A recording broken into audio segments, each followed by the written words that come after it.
than a little concern. There's widespread concern. It's a big problem. Tony told the old man to tell me, to tell you. It's what it is. What it is? It's what it is. Please, listen to me. They wouldn't dare. Don't They wouldn't dare. Jimmy, Please, Frank, come on. don't say they wouldn't dare. No, don't tell me that kind of that's fairy tales, please. Don't say they wouldn't dare. Please, Jimmy. Something funny happens to me. They're done. You understand that? And they know it because I got files. I got proof. I got records. I got tapes. Anytime I want, they'll be gone. These skinny motherfuckers spend the rest of their lives in jail. And they know it.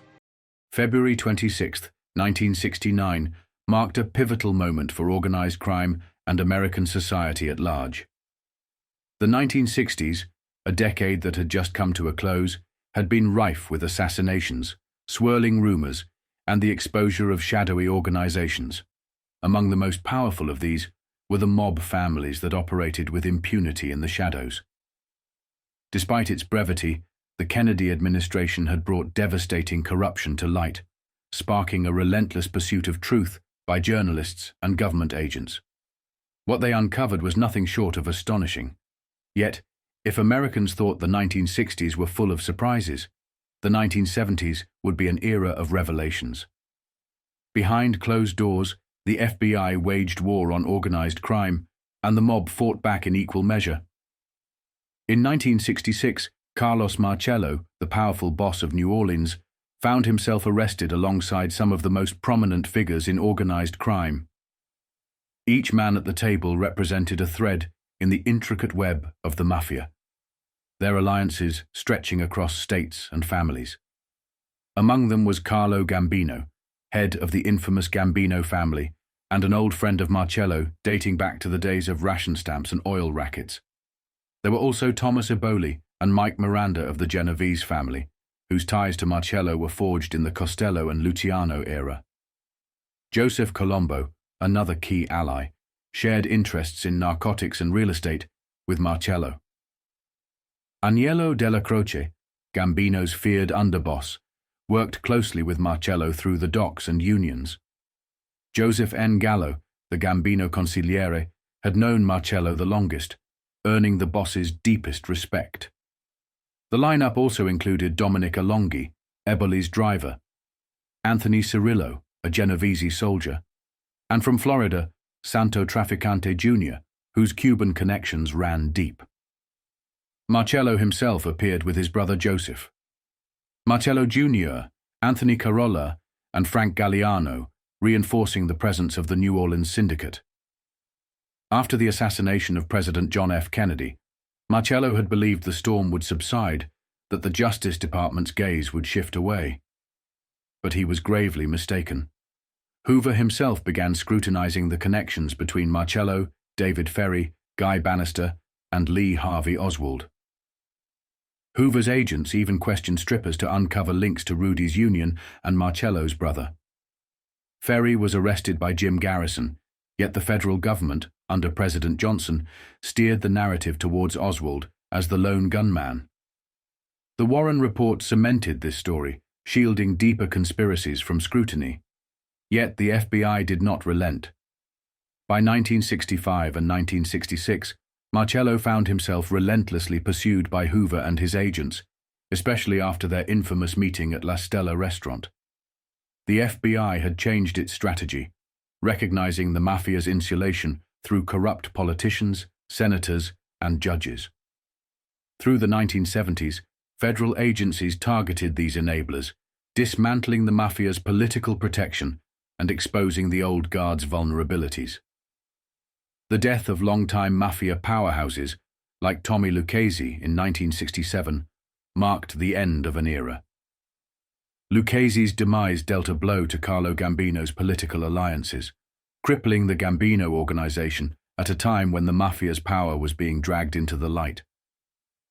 Meanwhile, Garrison's investigation into the Kennedy assassination further complicated Marcello's position, drawing unwanted attention.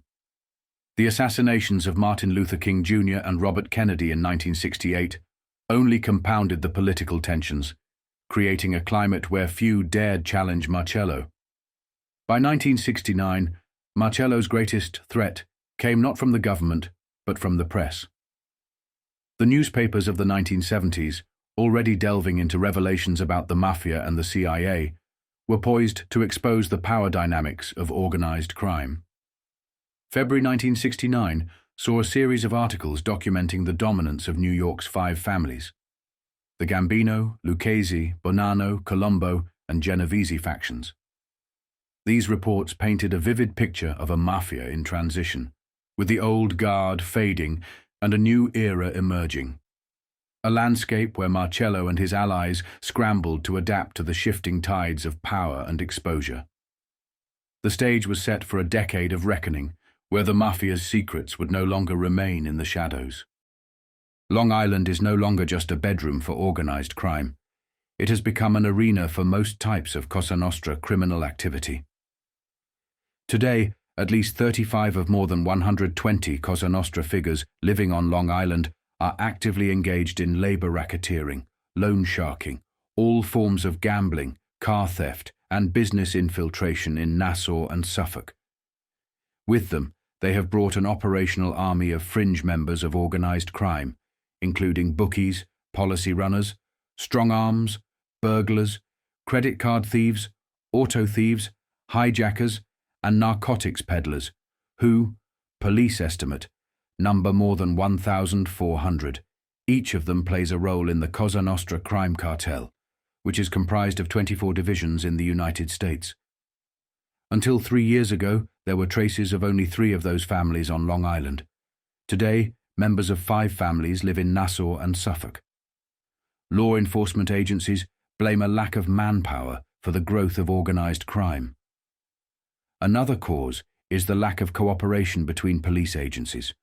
While an underworld operation such as gambling or narcotics may range through several police jurisdictions or across state lines, most agencies still do not cooperate with each other in exchanging information or preparing cases. A lack of cooperation is also apparent among the various law enforcement agencies of the federal government. This invasion of Long Island by Cosa Nostra figures is in sharp contrast to what Newsday surveys found on 2 prior occasions. In 1955, attempts were made by a few top hoodlums to move into labor and garbage collection. By 1964, a total of 41 prominent gangsters and their associates were cloaking themselves in the respectability and anonymity of suburban living. Today, 26 of that advance guard of the mob have moved or died, but into their place has moved a far more sophisticated, dangerous, and organized group of hoodlums who are operating on Long Island more frequently. Typical of this new hoodlum approach to suburban living is Paul Vario Sr., a powerful 53-year-old soldier of the Thomas Lucchese crime family, who makes his home in Island Park. Until 1963, Vario was unknown to the criminal intelligence agents of Long Island Police. He lived in Brooklyn and confined his activities to New York City. Detectives of the Suffolk Police and the District Attorney's Rackets Squad then began receiving word that the underworld wanted to create a protected gambling establishment in Huntington. An undercover operation was launched, followed by a series of raids on chauffeur-serviced dice games. Although Vario was not arrested, he was considered the man behind the scenes. In 1966, Paul Vario again tried to expand to Suffolk County, and once more, an undercover agent, who was offered a bribe, exposed his attempts to establish protected bookmaking operations. Vario pleaded guilty to a reduced charge of bribery and was fined. In 1967, however, Norman Levy, chief of the Nassau District Attorney's Racket Squad, labeled Vario the boss of one of Long Island's largest bookmaking and policy rings, handling an estimated $30 million a year in gross bets through more than 300 controllers, runners, bookies, and loan sharks. At the direction of Nassau District Attorney William Kahn, a grand jury began an investigation into organized crime, uncovering an intricate network of policy banks and bookmaking centers that reached from Nassau County to Westchester County. Since the investigation, Vario has rarely appeared at his Island Park home, and two of his chief lieutenants, Stephen De Pasquale and De Pasquale's son, Anthony, have moved from their homes in Nassau County. What was true of Vario is equally true of Bonanno crime family Lieutenant Michael Adamo, also known as Mike Adams, a 66-year-old salesman from North Massapequa, and his chief aide, Soldier Michael Casal of North Massapequa. In 1963, Adamo was questioned by Khan and found to be inactive on Long Island and working in New York City. However, by 1965, Suffolk intelligence agents discovered that Adamo was a central figure in a series of mob policy meetings held on Long Island and in New York City to select a successor to Joseph Bonanno. When Gaspar Di Gregorio, a quiet man who lived behind neatly trimmed lawns in a modest West Babylon home, was selected, Adamo and Casale began branching out.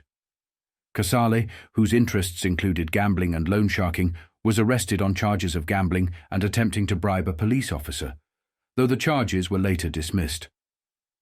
Then, in September of last year, Suffolk Gambling Squad detectives raided the Bergen Hunting and Fishing Social Club in West Babylon. They reported finding a hub of gambling activity, loan sharking, and mob meetings. Behind the club's operation was Casale, listed as a director, and Adamo, who police consider the hidden boss. The club is one of several operated in both counties by these two men. Other hoodlums have moved their criminal activities from New York City to Long Island. Here are some of them. Louis Arcuri, also known as Lou Curry, 59, of Mineola, an associate of the Colombo crime family, was meeting with top loan sharks in Nassau County in 1964.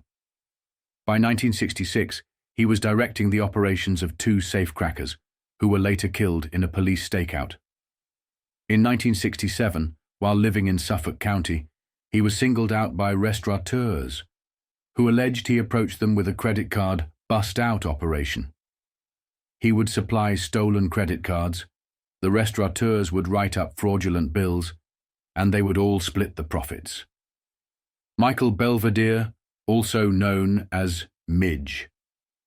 This 39-year-old Colombo associate from West Babylon was considered a major Queens bookmaker who lived luxuriously but quietly on Long Island. In 1965, intelligence agents from Suffolk County and the Internal Revenue Service discovered that he held hidden interests in restaurants and bars located in Syosset, Port Jefferson, and West Babylon. Robert Falvo. Robert Falvo, 42, lives in a $50,000 home in Jericho and is a soldier in the Colombo crime family. Between 1951 and 1960, he was arrested for bookmaking and operating dice games in Brooklyn. By 1966, however, Treasury agents and Nassau District Attorney William Kahn uncovered his involvement in a new enterprise as the owner and manager of the University Club in Jericho. Today, Kahn considers Falvo a bookmaker who collaborates with both John Franzese, also known as Sonny, of Roslyn, and Paul Vario. Angelo Garofalo. Angelo Garofalo, 48, of Comac, has been the owner and operator of the Royal Sanitation Company and its subsidiary firms for years. However, it was not until 1965 that he became a major person of interest to law enforcement. Suffolk County Police Intelligence revealed that he was the organizer and treasurer of the South Shore Social Club, which was established with the assistance of mob elements. In 1965, Garofalo and his brother Vincent, of Wanta, were arrested by the Federal Bureau of Investigation and local police on charges of receiving stolen goods from a hijacked shipment and from the burglary of a St. James garment factory that had been cleared out by loan sharks tied to Carmine Persico, also known as the Snake, a Colombo family lieutenant from Hempstead. Garofalo, an associate of the Colombo crime family, has also become a key figure in the Suffolk Cartmans Association. which has been under investigation by United States Attorney Robert Morgenthau of the Southern District for mob infiltration. Garofalo has been implicated in claims made by Suffolk County garbagemen that he orchestrated territory takeovers, sabotaged gas tanks with sugar, and authorized beatings, although no arrests have been made. Police also describe him as a suspect in an arson incident that destroyed his wife's hairdresser shop in Ronkonkoma and for loan sharking activities in Suffolk County. Carmine Fatico, also known as Charlie Wagons Carmine Fatico, 48, a resident of West Islip, has been identified by Nassau District Attorney William Kahn as a soldier in the Vito Genovese crime family. While his primary area of activity was Brooklyn, Fatico began noticing the lucrative opportunities on Long Island. He was a prime suspect, along with his strong-arm enforcer Louis Mora, also known as Louis the Mole, of Babylon, in the assault of a union official and an attempted takeover of the local union the official led. Last year, Fatico was arrested by Khan's racket squad on charges of conspiring with fugitive Colombo soldier Frank Scrow, also known as Spano, formerly of Sayville, to murder an East Rockaway manufacturer who had complained about the theft of $185,000 worth of air conditioning equipment from his company. The case remains pending. There are many others, including such familiar Long Island racketeers as Luchese soldier John Dio Guardi, also known as Johnny Dio, of Point Lookout. He invaded the kosher meat trade and used labor pressure to force Long Island supermarkets to carry his product. Then there is John Franzese, who, despite being convicted of bank robbery, remains a major gambling figure on Long Island while appealing his 50-year sentence. Another is Vincent Giordano, also known as Jimmy, of Babylon, one of Long Island's prominent loan sharks.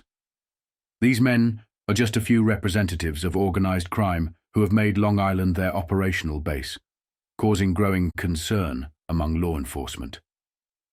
Last year, Suffolk Police Commissioner Barry requested 6 additional officers for his intelligence squad, along with more manpower for his narcotics and gambling squads, to combat the rising threat. "I could have used 30 more than I asked for," he admitted. However, the County Board of Supervisors, in an effort to cut costs, removed these additions from his budget. Last month, Nassau District Attorney William Kahn and Suffolk District Attorney Aspland announced plans to seek more resources. Both were aware of a 3-month-long Newsday investigation into the underworld. Kahn received 5 of the 13 racket squad officers he requested. Aspland, whose racket squad had rarely investigated organized crime, asked for 17 officers and was granted 12. Citing the growing influence of organized crime in Suffolk County. Kahn explained that criminals once moved to the suburbs to assume the mantle of country squires. But, he added, the nature of the beast is to be greedy, and Nassau County is a wealthy and tempting target. Barry further emphasized, as the economics of the area and the population grow, so do the opportunities for organized crime to rake in profits. Make no mistake, they do not just live here, they are working here too. Unless we get the manpower, tools, and laws to address this, they will become more and more active.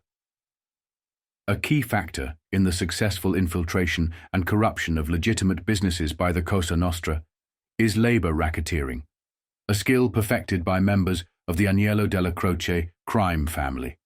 Of the family's 11 members and associates currently living quietly in Long Island's suburbs, 7 are actively engaged in labor activities in New York City, either as union officials or labor consultants. The remaining members focus on the core money-making ventures of organized crime, gambling, narcotics, and loan sharking. For years, the Dellacroce family's activities were primarily centered in the New York City and New Jersey areas. However, intelligence agents from the Suffolk Police and the Nassau District Attorney's Office have uncovered increasing evidence of their gradual expansion into criminal enterprises on Long Island. Until 1967, the Dellacroce family was directed by the diminutive, cunning and soft-spoken Carlo Gambino, also known as Don Carlo. Gambino seized control as boss in 1957 following the still unsolved murder of Albert Anastasia, also known as the Executioner. In 1967, a year after attending the infamous meeting of major mob figures at the La Stella restaurant in Queens, Carlo Gambino decided to step into retirement. He chose his chief moneymaker and trusted corrupter, Agnello Dellacroce of Manhattan, as his successor. Dellacroce, who holds a $200 a week job as a checker with a Newark soft drink company, wields significant power over New York's waterfront, a domain he once managed for Albert Anastasia. He also exerts influence over several key Teamsters locals, directs one of New York's largest loan sharking operations, and remains deeply involved in policy and bookmaking activities from Brooklyn to Manhattan. As acting boss, Dellacroce oversees a crime family with national influence, extending its reach into business and labor units from New York to Florida. However, Gambino continues to guide and advise Dellacroce, while also managing the affairs of the still leaderless Thomas Luchese crime family. With the recent death of crime boss Vito Genovese, intelligence sources now consider Gambino the man most likely to ascend as capo di tutti capi, boss of all bosses, of Cosa Nostra. His reputation among mob leaders commands immense respect. There is no one else of his stature and influence in Cosa Nostra now, one source noted. Crime expert Ralph Salerno concurred, stating, "He certainly has to be thought of as the top banana in the mob now. Ill or not, he'll have to take control if he wants to maintain Cosa Nostra peace." These are the members and associates of the Dellacroce family on Long Island. James Amadea, family associate, 55, residing at 277 Shelter Rock Road, Roslyn. Activities: labor official. He is the president of Local 875, rug cleaners, handlers, helpers and dyers, drivers and production workers of the International Brotherhood of Teamsters, independent. This local, previously controlled by Lucchese Lieutenant Antonio Corallo, has been the subject of recent federal and police investigations. Amadea has a criminal record, including 2 arrests for robbery and counterfeiting, and served a 7.5 to 15-year prison term for attempted robbery. Sebastian Biondo, also known as Benny Family Associate, 35, residing at 42 Argyle Drive, Shirley. Activities: suspected loan sharking. Biondo is the nephew of the late family underboss Joseph Biondo, also known as Little Rabbit, who died in Mastic.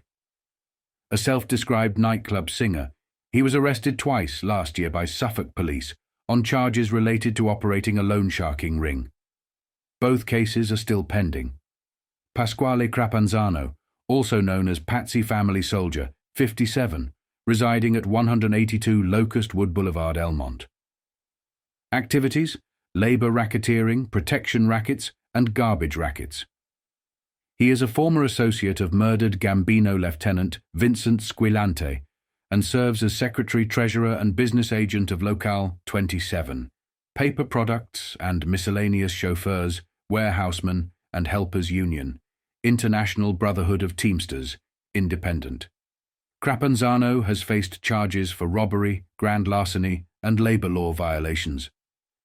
He served a 2.5 to 10-year sentence for robbery and was recently fined $25,000 and placed on 3 years probation for accepting $12,360 to ensure labor peace. Michael Galgano, also known as Black Mike Family Soldier, 34, with residences at 8 Edgewater Drive, Mastic, Summer Home, and 1919 Tomlinson Avenue, Bronx. Activities: heroin trafficking, policy and bookmaking, extortion, and strong-arming. Galgano owns a Bronx-based floor-covering business and once warned detectives that Joseph Valachi, the infamous informer, would be killed if ever released. Michael Galgano, also known as Black Mike, has been arrested on charges of robbery, heroin sales, twice, burglary, operating a policy racket, possession of a firearm, and parole violations, twice. He served a 2 to 9 year prison term for robbery and 5 years for each of 2 federal heroin sales convictions. Carlo Gambino, also known as Don Carlo, crime chieftain and commission member, 66, residing at 34 Club Drive, Massapequa, and 2230 Ocean Parkway, Brooklyn. Activities. Although semi-retired, Gambino continues to direct the activities and policies of 2 crime families. He was previously a partner in SGS, a labor consulting firm that held contracts with major manufacturers to handle labor problems. Gambino was also the hidden owner of several meat markets in Flushing.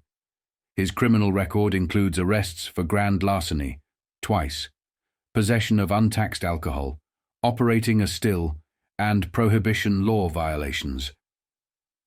He was sentenced to 22 months for prohibition violations and 30 days for operating a still. In 1966, Gambino was ordered deported as an alien, a decision that has been appealed. Gennaro Mancuso, also known as Jerry Family Soldier, 42, residing at 3 Lake Court, Patchogue. Activities: garbage rackets. Mancuso is the brother of Agnello Mancuso, also known as Wahoo, a fellow soldier and garbage rackets figure. He is also the nephew of the murdered family lieutenant Vincent Squillante, with whom he worked as the former boss of Nassau's Intercounty Cartmen's Association. Mancuso has minor arrests and convictions for disorderly conduct and traffic violations. Gerlando Mancuso, family soldier, 54, residing at 808 School Drive, Baldwin. Activities: labor racketeering. Mancuso is the secretary-treasurer of Local 875, rug cleaners, dyers, handlers, drivers, helpers, and production workers. International Brotherhood of Teamsters, independent. He is also listed as an official of Metalcraft Local 238, International Union of Doll and Toy Workers, independent, and serves as the president of Joint Board 11 of the same union. He was arrested for attempted robbery and served a 3 to 6 year prison sentence. Frank Pasqua, also known as Big Frank Family Soldier, 45, with a summer residence at 38 Shore Drive, Mastic. Activities: heroin sales and the recording business. Pasqua was convicted of selling heroin in Chicago, but his conviction was later reversed. In 1965, his house in Mastic was severely damaged in a still unsolved arson case. Samuel Schlitten, also known as Sammy Shell Family Associate, 57, residing at 1482 Park Street, Atlantic Beach. Activities: policy and labor extortion. Schlitten is allied with family lieutenants Rocco Mazzi and Joseph Singaro, also known as Joe Z. Recently, Schlitten reportedly paid $5,000 in ransom to a Cosa Nostra kidnap ring that held his son-in-law captive. He was also implicated in a garbage and labor racketeering case involving Mazzi and John Ardito, also known as Buster, a Genovese family soldier. His criminal record includes arrests for robbery, twice, assault, twice, disorderly conduct, conspiracy to violate federal gambling laws, policy, vagrancy, and assault with a deadly weapon. He has convictions for policy, violating federal gambling laws, and a 9-year sentence for robbery. Ettore Zappi, also known as Tony Russo Family Lieutenant, 64, residing at 30 Club Drive, Massapequa, and 2764 Northeast 17th Street, Fort Lauderdale, Florida. Activities: labor rackets and loan sharking.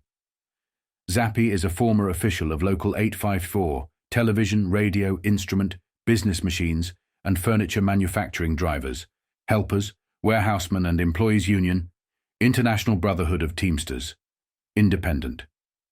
He organized the Convertible Mattress Company and assumed ownership in 1957. Zappi also owns the T&D Drive-In in Miami, Florida. His arrests include charges of assault, robbery, possession of a firearm, assault with a weapon, and violation of prohibition laws. He has one conviction for a prohibition violation in New Jersey, though the penalty is undetermined. Mobsters Webster. When Cosa Nostra Member Joseph Valachi testified before Senate investigators in 1963. He unveiled the intricate structure of the mob's families, introducing terms that have since become widely recognized. These terms describe the roles and hierarchy within each mob family. Cosa Nostra, literally translated, our thing.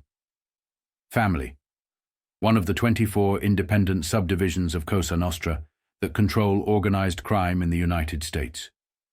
Boss, the head of the family. Underboss, the second in command. Lieutenant, junior officers or leaders within the family. Advisor, consigliere, an elder member who provides guidance to the family. Soldiers, members of the mob who carry out the orders of higher-ranking officials. Associate, an individual who works with the family but is not an official member. Valachi, once a soldier himself, and later the government's key informant, painted a grim picture of life as a lower-ranking mob member. They treat the soldiers lousy, said the seasoned underworld veteran. Valachi reminisced about the old days when soldiers held more value. In those days, everyone wanted you to be a soldier in his family. We were important. He explained that during earlier times, the constant wars between rival factions meant that soldiers were in high demand. However, Valachi expressed disdain for the modern recruits, criticizing their lack of toughness. In the old days, to be a member, we had to prove ourselves, commit murders. Today, if one of these guys had to do something, he'd drop dead. Few crime groups in the history of the Cosa Nostra have achieved the level of financial success, internal harmony, and organizational efficiency as the Long Island crime family once led by the late Thomas Luchese, also known as Three Finger Brown. For 2 decades, Luchese navigated his criminal empire through gangland wars and persistent investigations, establishing strongholds in the garment industry, policy rackets, and international narcotics smuggling. By 1961, federal experts estimated that dress firms tied to Lucchese, whether as a named owner or a hidden partner, produced 2 million dresses, generating sales of $12 million in that year alone. His ability to blend ruthless criminality with strategic business operations cemented his reputation as a master of the underworld. However, the secrets of his genius died with him in July 1967, and the stability of his crime cartel began to unravel. Today, largely due to the efforts of the Federal Bureau of Investigation, the Federal Bureau of Narcotics and Drug Abuse, United States Attorney Robert Morgenthau of the Southern District of New York, Suffolk Police, and Nassau District Attorney William Kahn, the once powerful family teeters on the brink of collapse. With 24 of its members and associates residing on Long Island, the Lucchese crime family has become the target of multiple grand jury investigations in Nassau County, the Bronx, and Manhattan. Its interim leadership is reportedly under the semi-retired Carlo Gambino, a prominent member of the Cosa Nostra Commission, which oversees the operations of the nation's 24 crime families. The family's potential successors are all in peril, either facing prison time due to recent convictions, restricted by parole conditions, or embroiled in ongoing jury investigations. What was once an empire of calculated control and immense profitability is now facing an uncertain and fractured future. Facing jail terms are several high-ranking Lucchese crime family figures, including Antonio Corallo, also known as Tony Ducks, a lieutenant convicted alongside former New York City Water Commissioner James Marcus in a kickback scheme. John DioGuardi, also known as Johnny Dio, was a soldier sentenced to 5 years in prison for bankruptcy fraud. Vincent John Rao, the family's consigliere, advisor, was sentenced to 5 years for perjury. Ettore Coco, also known as Eddie, is a lieutenant convicted in a homicide case and now on parole in Florida. Joseph Laratro, also known as Joey Narrows, is a lieutenant awaiting trial in Suffolk County on charges of possessing illegal electronic devices. Paul Vario, also known as the Veil, is a soldier currently facing a Nassau County grand jury investigation. Carmine Tramunti, also known as Mr. Gibbs, was a lieutenant under investigation by both Bronx and Nassau County grand juries. Despite these leadership challenges, the Luchese crime family remains the most lucrative of New York's 5 crime families. Paul Vario, for instance, oversees Long Island's largest policy and bookmaking operation. John DiAguardi has been accused by Nassau District Attorney William Kahn of leveraging labor pressure to force supermarkets into exclusively selling his kosher meat products.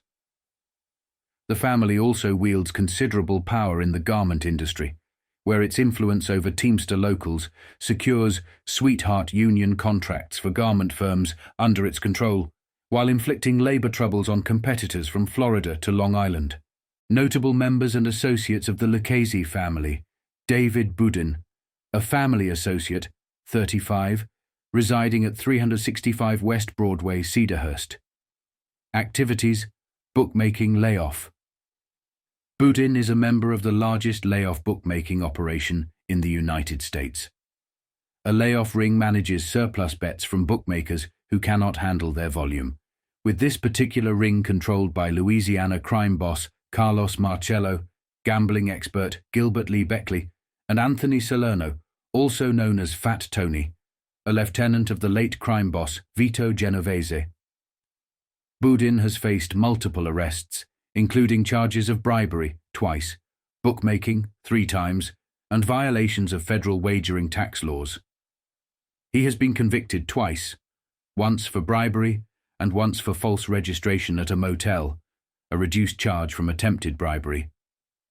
Despite these convictions, he has served no jail time and is currently awaiting trial in a Nassau County bookmaking case. Daniel Capra, a family associate, 58, residing at 210 Bow Drive East, Smithtown.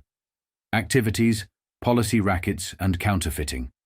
Capra works for a Smithtown dress manufacturer and was subpoenaed to appear before a Bronx grand jury investigating policy rackets.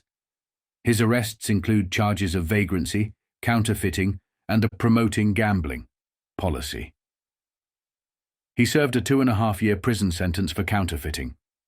Capra is currently awaiting trial on charges of promoting gambling. Daniel Capra. Capra is currently awaiting trial on charges of promoting gambling. Harry, a family associate, 51, residing at 104 Hamilton Drive, Roslyn. Activities: policy, bookmaking, extortion, and labor racketeering. A subordinate of soldier John DiAguardi, Harry serves as the Secretary-Treasurer of Local 295, International Brotherhood of Teamsters, Independent, a union described by the Senate Investigations Commission as playing a significant role in labor rackets at Kennedy Airport. His criminal record includes arrests for burglary, assault, possession of a firearm twice, grand larceny twice, robbery, attempted extortion, vagrancy, policy bookmaking, and conspiracy to extort. He has served an indeterminate jail term. Savino De Benedictus, also known as Sam Family Associate, 46, residing at 49 Winter Lane, Hicksville. Activities: bookmaking, hijacking, and vending machines. De Benedictus owns G&F Vending and Grand Vending of Hicksville. His criminal record includes arrests for bookmaking, assault and robbery, grand larceny, felonious assault, forgery 3 times, transporting stolen goods, interstate theft, and possession of firearms. He has convictions for bookmaking, interstate theft, 18-month sentence, conspiracy to commit extortion, and forgery, twice. John DiAguardi, also known as Johnny Dio Family Soldier, 54, residing at 109 Freeport Avenue, Point Lookout. Activities: labor racketeering, kosher meat rackets, bankruptcy fraud, extortion, strong-arm tactics, and murder. DiAguardi is considered a potential successor to the late Thomas Lucchese. He used coercive methods to take over kosher meat firms and pressured supermarkets to exclusively carry products from the companies he controlled. DioGuardi's criminal record includes arrests for coercion, assault, extortion, twice, tax law violations, twice, conspiracy to bribe, twice, obstruction of justice, vagrancy, and bankruptcy fraud. He has multiple convictions, including extortion, 3 to 5 years, tax law violations, 60 days, bribery, 2 one-year terms, conspiracy and bribery, 15 to 30 years, and bankruptcy fraud, 5 years and a $10,000 fine. He is currently free on appeal. Felice Falco, also known as Philly Black Family Soldier, 62, residing at 500 Washington Drive, Huntington. Activities: policy rackets and loan sharking. Falco, a key figure in New York policy rackets under Antonio Corralo, was active in Long Island's vending machine rackets. He and his brothers, Philip and James, also soldiers, helped hide Corralo from Senate Rackets Committee investigators while operating out of Huntington. Falco primarily resides in Queens, but continues to list Huntington as his mailing address. His brothers now live in Florida. Felice Falco, also known as Philly Black Falco, has also been arrested on charges of rape, disorderly conduct, assault, and vagrancy, twice, as well as policy violations, 5 times. His convictions include 4 policy offences and 1 for disorderly conduct, for which he served 30 days in jail. Michael Fiamonti, a family associate, 72, residing at 33 Hilltop Acres, Shinnecock Hills, summer residence, and 80-223 223rd Street, Queens Village. Activities: bookmaking and garment industry. Fiamonti is a prominent bookmaking figure in Queens and was a suspected gambler in Florida, where he owned a car wash business. His arrest record includes charges for bookmaking, 6 times, assault, and conspiracy. He has been convicted of bookmaking 5 times.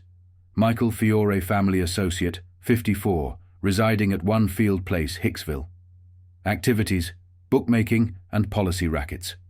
Fiore owns Rent-A-Rama, an auto rental business located in Great Neck. Fiore has been arrested 8 times on charges including possession of a dangerous weapon, twice, burglary, bookmaking, 4 times, and assault. He has been convicted for possession of a weapon, serving 19 months in a reformatory, and 5 times for bookmaking.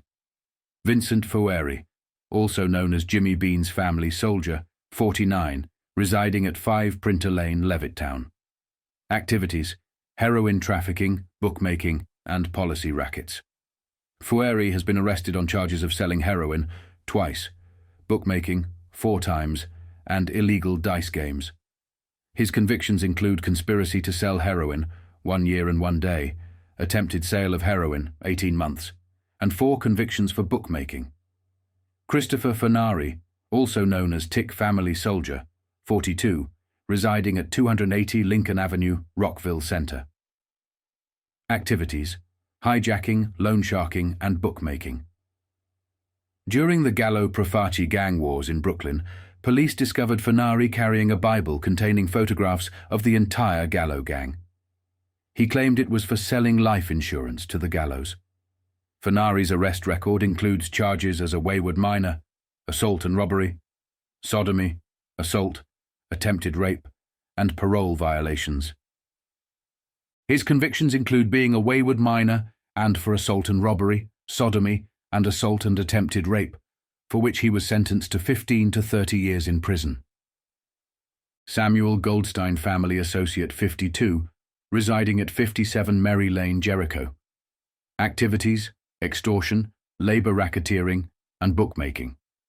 Goldstein was president of Local 239, International Brotherhood of Teamsters, Independent, when he was charged with extortion in a unionization drive targeting a Nassau auto parts firm.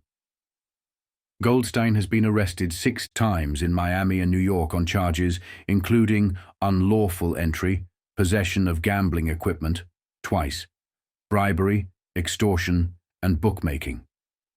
His convictions include unlawful entry, possession of gambling equipment, twice, bribery, 2 one-year terms, and extortion, suspended 3 to 5 year terms. Larry Knoll, also known as the Fixer Family Associate, 61, residing at 78 East Beach Street, Long Beach. Activities: embezzlement, fraud, and influence peddling. Knoll owns 11 racehorses in New Orleans, a resort farm in Nanuet, rare estates in Long Beach, and a business in Miami Beach. He has been arrested on charges of grand larceny, twice, embezzlement, making false statements, tax evasion, twice, securities violations, receiving stolen property, and influencing witnesses. He was convicted of embezzlement and sentenced to 15 months in prison. Peter Kourakas, Family Associate, 45, residing at 85 Mellow Lane, Jericho. Activities: heroin trafficking, policy rackets, and dice games. Kourakas has been arrested on charges including policy violations, grand larceny, sale of heroin, possession of heroin, and dice games, twice. His convictions include policy offences, the sale of heroin, 4 years, and possession of heroin, 2.5 to 5 years. John Logano, also known as Joe Calabrese Family Soldier, 62, residing at 62 Morwood Oaks, Port Washington. Activities: garment rackets. Logano was secretary-treasurer of Brownell Linted, a New York garment firm, and Monica Modes Inc., both companies where Thomas Luchese was vice president. Logano has been convicted of heroin sales, 1 year and a day in prison. Joseph Laratro, also known as Joey Narrow's family lieutenant, 52, residing at 12 Boughton Road, Lloyd Harbor. Activities: policy, loan sharking, and extortion. Laratro recently sold his stake in Labosco Scrap Metals Incorporated, co-owned by a contributor to the Suffolk Republican Party's $1,000 Club. He controls a gambling operation in Corona, Queens, alongside soldier Aniello Migliore.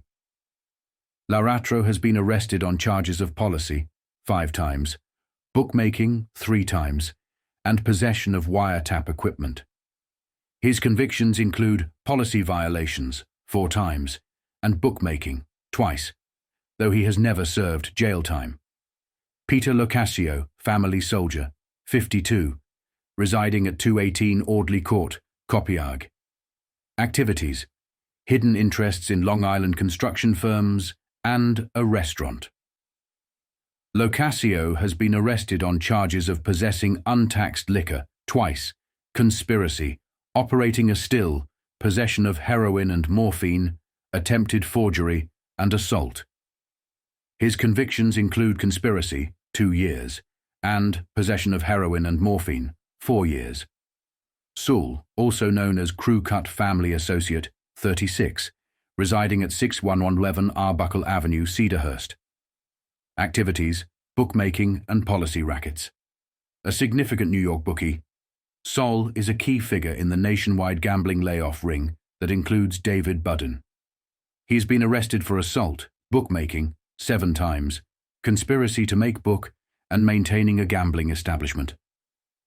His convictions include bookmaking, twice, and maintaining a gambling establishment, though he has never served jail time.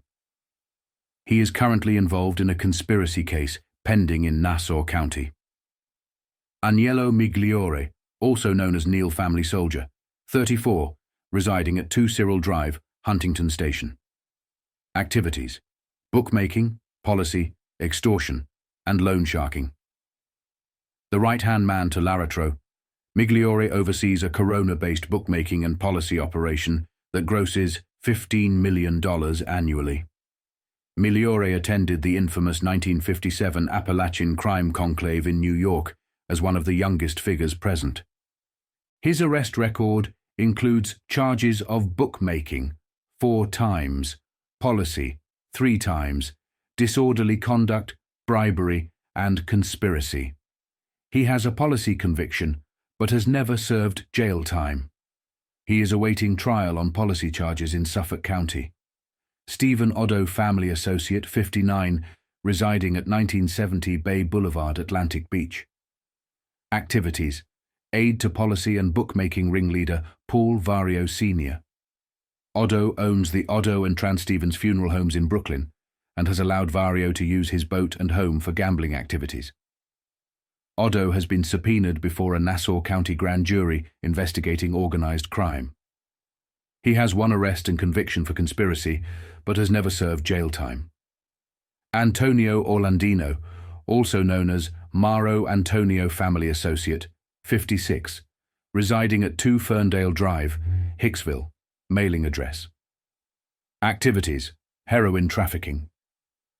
Orlandino has been described by federal agents as a key figure in a multi-million-dollar heroin ring operating in Nassau County. He is currently serving a 10-year prison sentence for the sale of heroin. Andimo Papadio, also known as Tommy Noto Family Soldier, 54, residing at 121 Eva Drive, Lido Beach. Activities: garment rackets. Papadio serves as treasurer of a Nassau garment firm and is a prominent figure in the garment industry operations of the Luchese family. His arrest record includes charges of policy violations, vagrancy, twice, contempt of a grand jury, and heroin sales.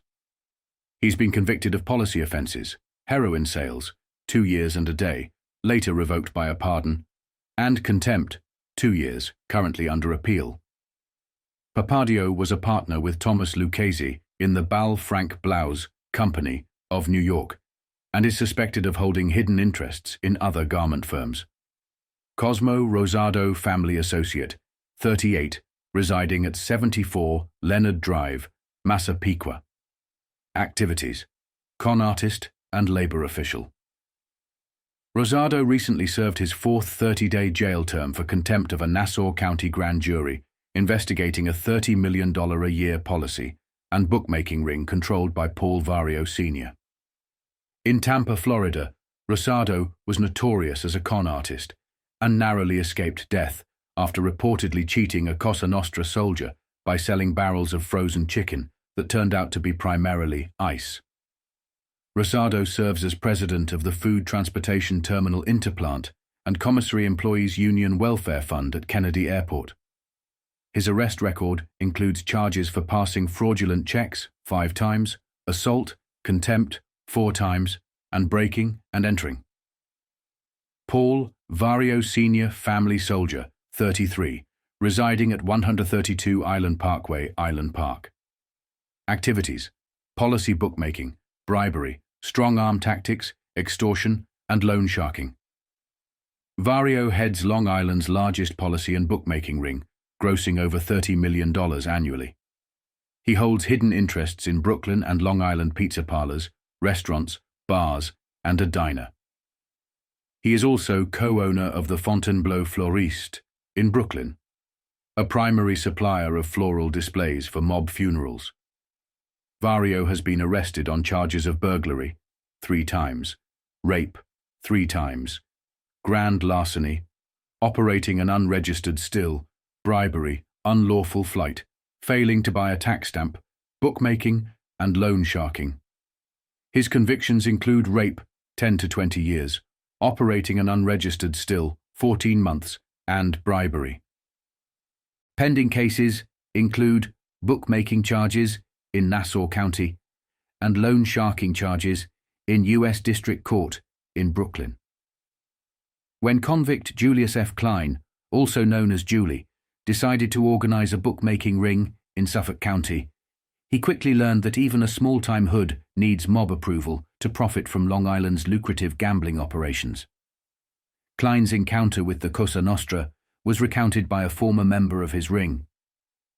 Klein, now serving a 5-year prison sentence for misappropriation of funds and considered a major suspect in the murder of go-go dancer Irene Brandt, was a brash and ambitious young criminal with dreams of fast money. He decided to set up a bookmaking operation in Deer Park and North Babylon, the ring member said. That's when he ran into trouble with Felice Vizzari, a soldier in the Joseph Colombo crime family who controlled the territory. The trouble began when Vizzari issued a direct threat to Klein, warning him to stay out. This was quickly followed by a plot by Vasari to eliminate Klein altogether. He invited Julie to a meeting, the ring member explained. Only Julie was tipped off that Vasari had set him up with a couple of guns. Julie didn't show. Undeterred, another meeting was arranged. This time, Klein sent his own enforcer, Vito Perry of North Merrick, to meet Vasari's gunman, Pasquale Croce of Brooklyn, for a showdown in Wyandanch. However, the confrontation ended without violence. The escalating conflict and Vasari's complaints about Klein's unauthorized operation eventually drew the attention of higher-ups in the Colombo family. Since Klein lacked the backing of mob interests, John Franzese, also known as Sonny, a lieutenant in the Colombo family, ordered a sit-down mediation between the parties in Freeport. Julie sits down with Sonny and Vasari, the ring member recounted. Sonny tells Julie that the territory he's been working on belongs to Vasari. Then Sonny decides there's room for both of them. He says Julie can work in the area, but he's got to pay rent, a percentage of his profits to Sonny. Vasari complains, but Sonny told him not to worry, that all he was going to do was milk Julie. Sonny's smart. He's got it both ways now, collecting from Vasari and Julie. And he doesn't do nothing. The ring member further explained what happens when an outlaw, independent operator, sets up a shop without mob connections. When he starts working, the ring member said, the mob guys start moving heavy in his area. If he doesn't back down and says he's going to keep going, they pick up a phone, and all of a sudden, he's got an army facing him. He gets the message real fast.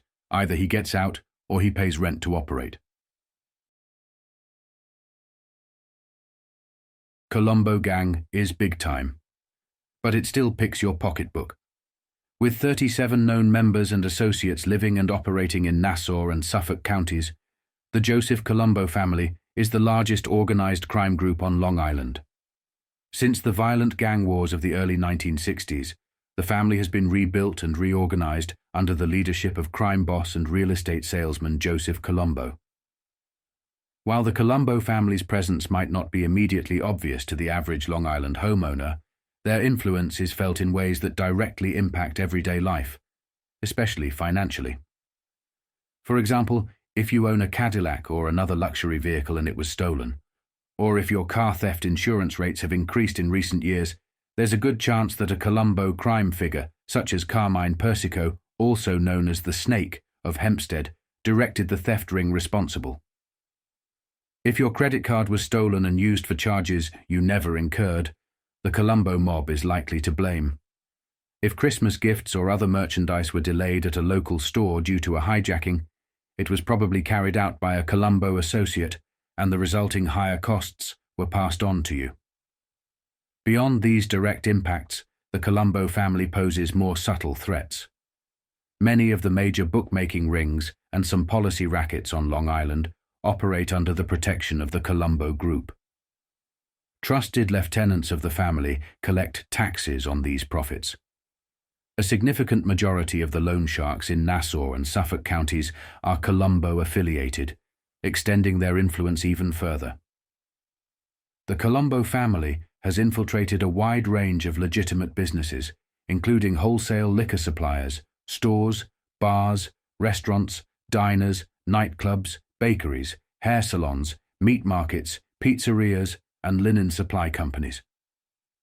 The key figures directing Colombo operations on Long Island include Lieutenants John Franzese, also known as Sonny, of Roslyn, Carmine Persico, of Hempstead, Salvatore Musacchio, also known as Sally the Sheik, of Wantagh, and Sebastian Alloy, also known as Buster, of Brooklyn.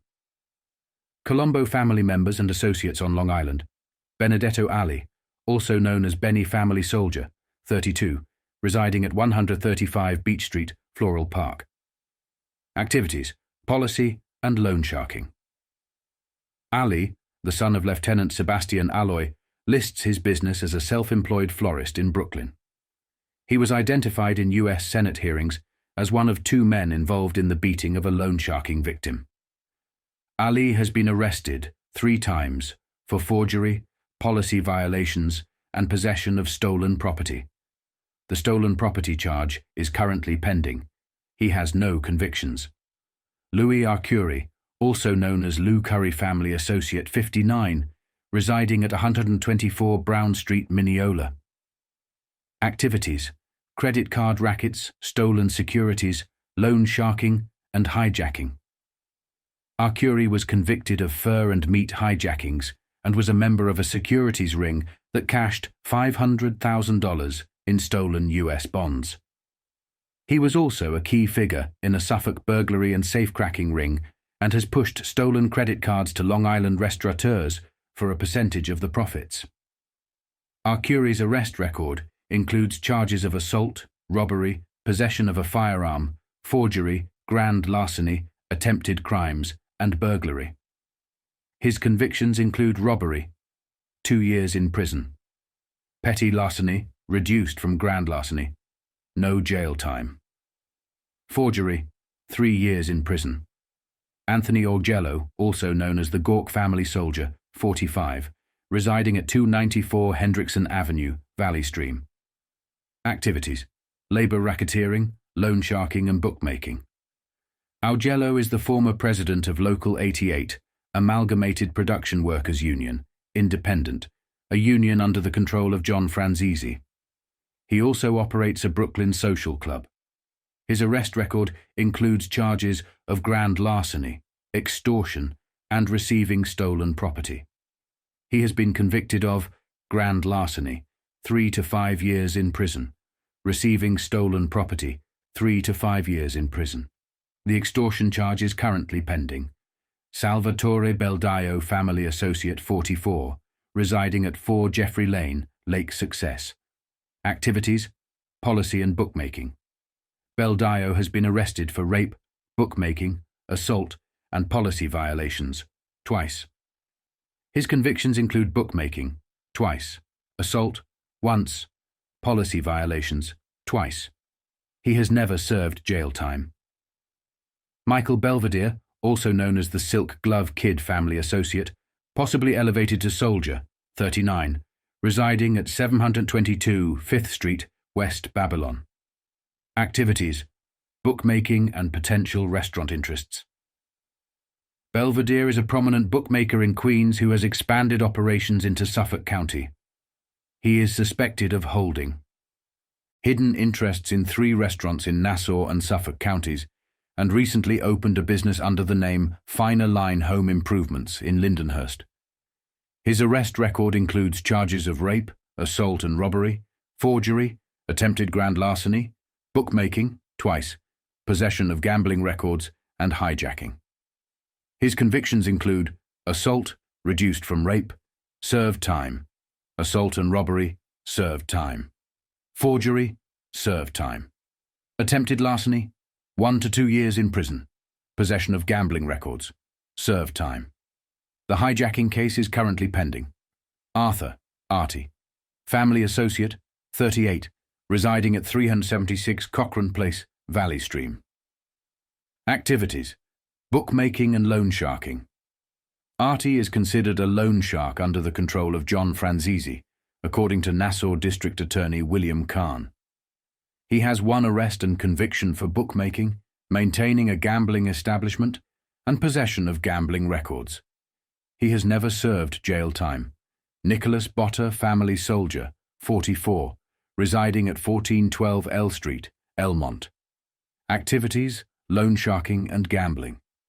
Botter was identified by the Waterfront Commission in 1956 as a principal figure in a loan sharking ring operating at the Port Washington plant of Republic Aviation Company.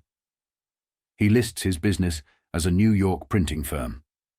His arrest record includes charges for possessing smuggled goods, bookmaking, maintaining a gambling establishment, and possession of a stolen car. His convictions include bookmaking, never jailed.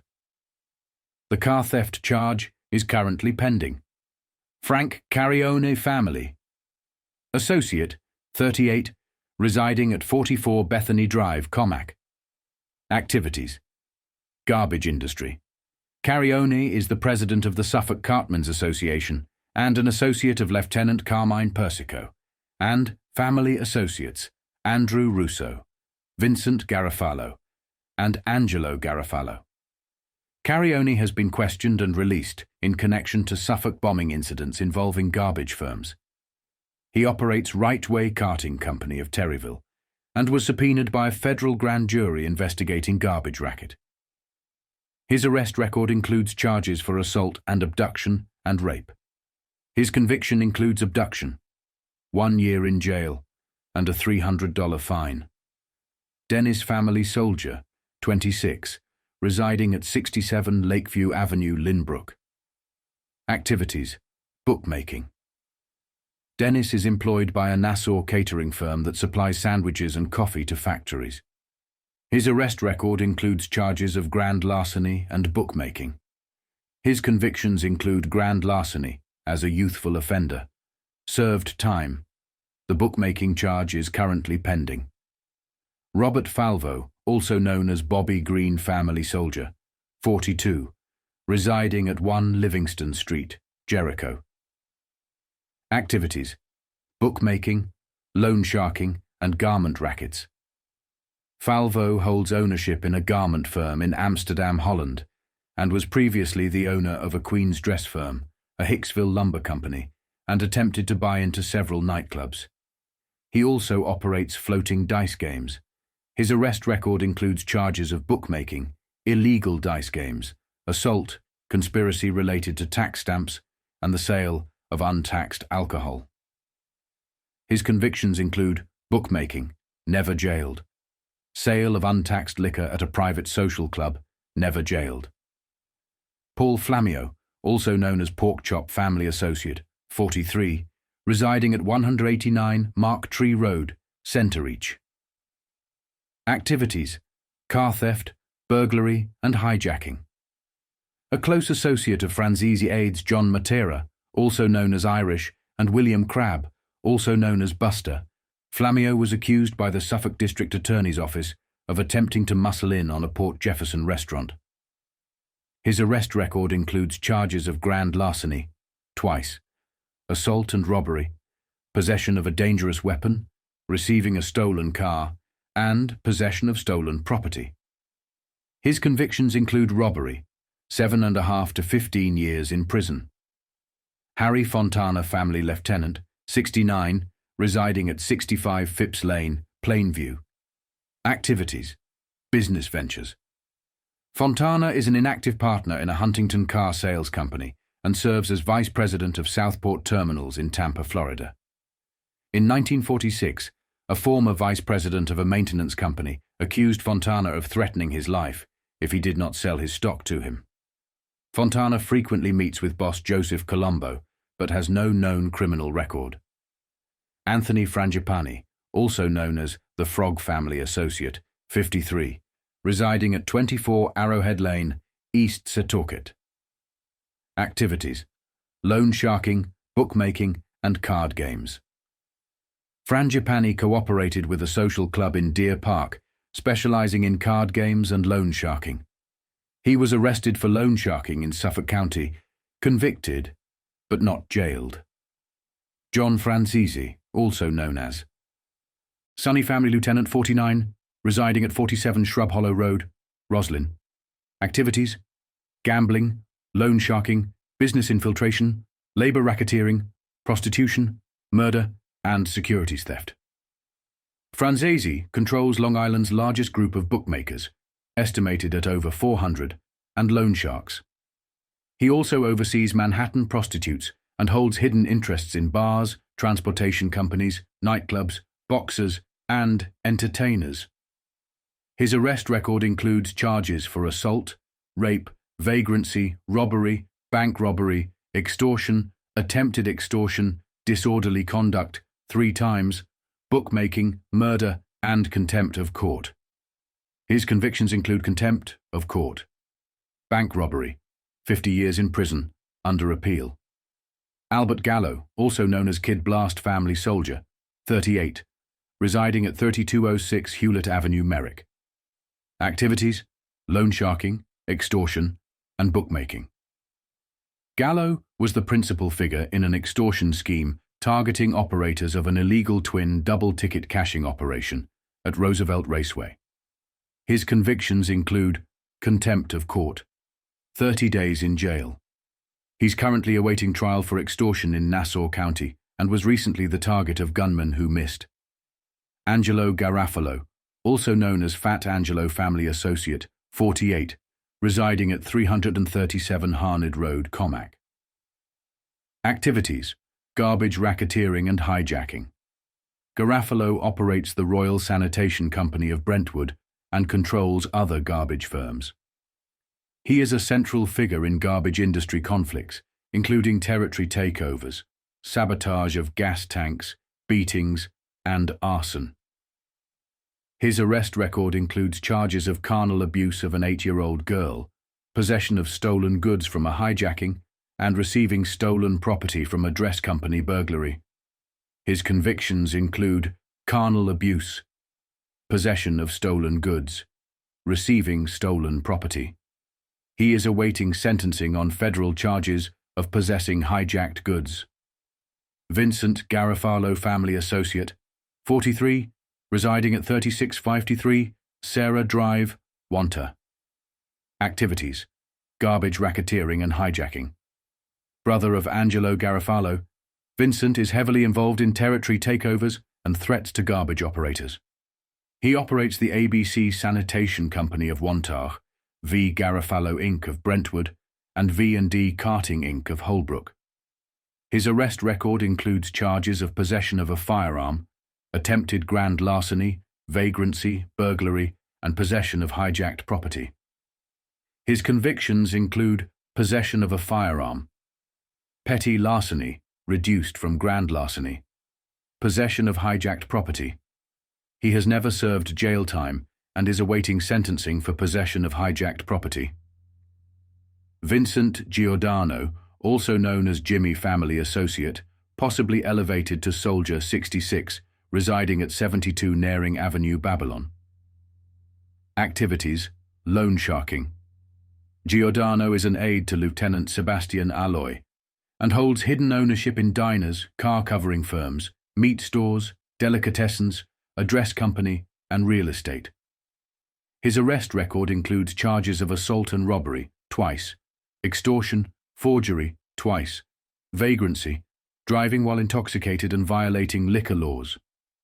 His convictions include violating liquor laws, driving while intoxicated. He has never served jail time. Anthony S. Family Associate, 37, residing at 1 Priscilla Lane, Terryville. Activities: bookmaking, loan sharking, counterfeiting, and pornography distribution. Closely allied with Colombo soldier Felice Vizzari, Anthony operates a bookmaking ring under the control of Lieutenant John Francesi. He has been arrested for bookmaking, assault, possession of pornographic films, and counterfeiting. He is awaiting trial on all charges except assault, which was dismissed. He has never served jail time. Michael S. LaBarbera Family Associate, 54, residing at 207 Pearl Avenue, Holtsville. Activities: cigarette smuggling, loan sharking, and bookmaking. Strongly associated with the Gallo gang, LaBarbera has been arrested by Suffolk and federal agents for loan sharking. His arrest record includes charges for burglary, possession of a firearm, operating a still 10 times, loan sharking twice, and cigarette smuggling. His convictions include possession of a firearm, operating a still, 8 convictions, resulting in sentences of 18 months, 1 year and a day, 18 months, multiple times, 2 years, and 3 years, and 6 months. Both loan sharking charges are pending. Rocco Loria, Family Associate, 37, residing at 567 Preston Road, East Meadow. Activities: bookmaking and loan sharking. District Attorney William Kahn has described Loria as the coordinator for Franzese's loan sharking activities in Nassau County. His arrest record includes charges for bookmaking, possession of bookmaking records, twice, and being absent without leave, AWOL. His convictions include bookmaking. Being AWOL. Sentenced to 5 years. Ralph Lombardo, family soldier, 38, residing at 910 Belmore Avenue, Belmore. Activity: loan sharking. Lombardo is considered an overseer for Lieutenant Sebastian Alloy's enterprises on Long Island. He invoked the Fifth Amendment in U.S. Senate hearings when questioned about loan sharking and the beating of victims. He has no known record of arrests. Albert Maione, family soldier, 46, residing at 15 Boulevard Avenue, West Islip. Activity: bookmaking. Maione is the nephew of the late Murder Incan's executioner Happy Maione and is closely allied with John Franzese and Nicholas Botta. His arrest record includes charges for bookmaking, 9 times, vagrancy, and disorderly conduct. His convictions include bookmaking, 8 convictions. He has never served jail time. Louis Mora, also known as the Mole family associate, 43, residing at 116 Glen Road, North Babylon. Activities: strong-arm tactics, bookmaking, and card games. Mora previously worked as an enforcer for Colombo soldier Felice Vizzari and was a suspect in the beating of a painters' union president. His arrest record includes charges for assault, 5 times, burglary, possession of a firearm, bookmaking, robbery, and parole violation. His convictions include unlawful entry, reduced from burglary, possession of a firearm, robbery, 5 to 10 years in prison, bookmaking. James Vincent, family soldier, 47, residing at 1165 Palermo Court, Franklin Square. Activities: garbage racketeering and hijacking. Vincent is the manager of the Glen Oaks nursing home in Queens, which also employs Joseph Colombo's son.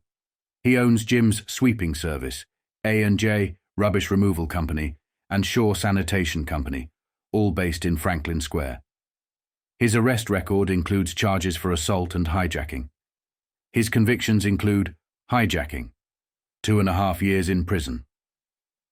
Albert family associate, possibly elevated to soldier, 35, residing at 24 West Maple Street, Valley Stream. Activities: bookmaking, strong-arm tactics, and counterfeiting. Albert was once the chauffeur for boss Joseph Colombo and was convicted of counterfeiting after hijacking counterfeiters and taking $100,000 in bogus bills. His arrest record includes charges for bookmaking, 4 times, disorderly conduct, twice, assault with a car, and possession of counterfeit money. His convictions include bookmaking, 3 times, disorderly conduct, counterfeiting, 8 years, now on parole until 1972. Salvatore Musacchio, also known as Sally the Chic family lieutenant, 62, residing at 2947 Murdoch Avenue, Wantagh. Activities: loan sharking and bookmaking. Musacchio was once the underboss of the family, but lost status when Joseph Colombo became boss. During the Gallo Profaci War, Musacchio was one of 5 men kidnapped by the Gallo gang. He owns an Elmont bakery, a fuel oil company, and holds hidden ownership in bars. His arrest record includes charges for bookmaking, twice, vagrancy, 7 times, conspiracy, possession of a firearm, burglary, attempted extortion, unlawful entry, robbery, 3 times, assault and disorderly conduct, 3 times. His convictions include unlawful entry, bookmaking. He has never served jail time. Salvatore Pepitone, also known as Sunny family associate, 44, residing at 73 Bayard Street, Lake Grove, Summer, and 7309 12th Avenue, Brooklyn. Activities: bookmaking, loan sharking, and prostitution. Pepitone was a key member of the Gallo gang and is suspected of holding hidden interests in trucking firms, a Suffolk bar, and several Brooklyn bars. He was described by a mob member as an importer of prostitutes for the gallows. His arrest record includes charges for bookmaking, grand larceny, possession of stolen property, extortion, forgery, vagrancy, twice, and disorderly conduct. His convictions include bookmaking. He has never served jail time. Anthony Perino, family soldier, 53, residing at 2156 Legion Street, Belmore. Activities: garment rackets. Perino's father and uncle were murdered during a gangland power struggle in the 1930s. He was ordered to leave New York by the late crime boss Albert Anastasia, but returned after Anastasia's death. He is allied with garment racketeer Andimo Papadio, a Lucchese soldier, and crime boss Joseph Colombo. His arrest record includes charges of homicide, tax evasion, and disorderly conduct. He has no convictions and has never been jailed. Carmine Persico, also known as the Snake Family Lieutenant, 35, residing at 144 Sunset Drive, Hempstead. Activities: hijacking, credit card rackets, policy, car theft, murder, and loan sharking. Persico was once tasked with eliminating all members of the Gallo Gang.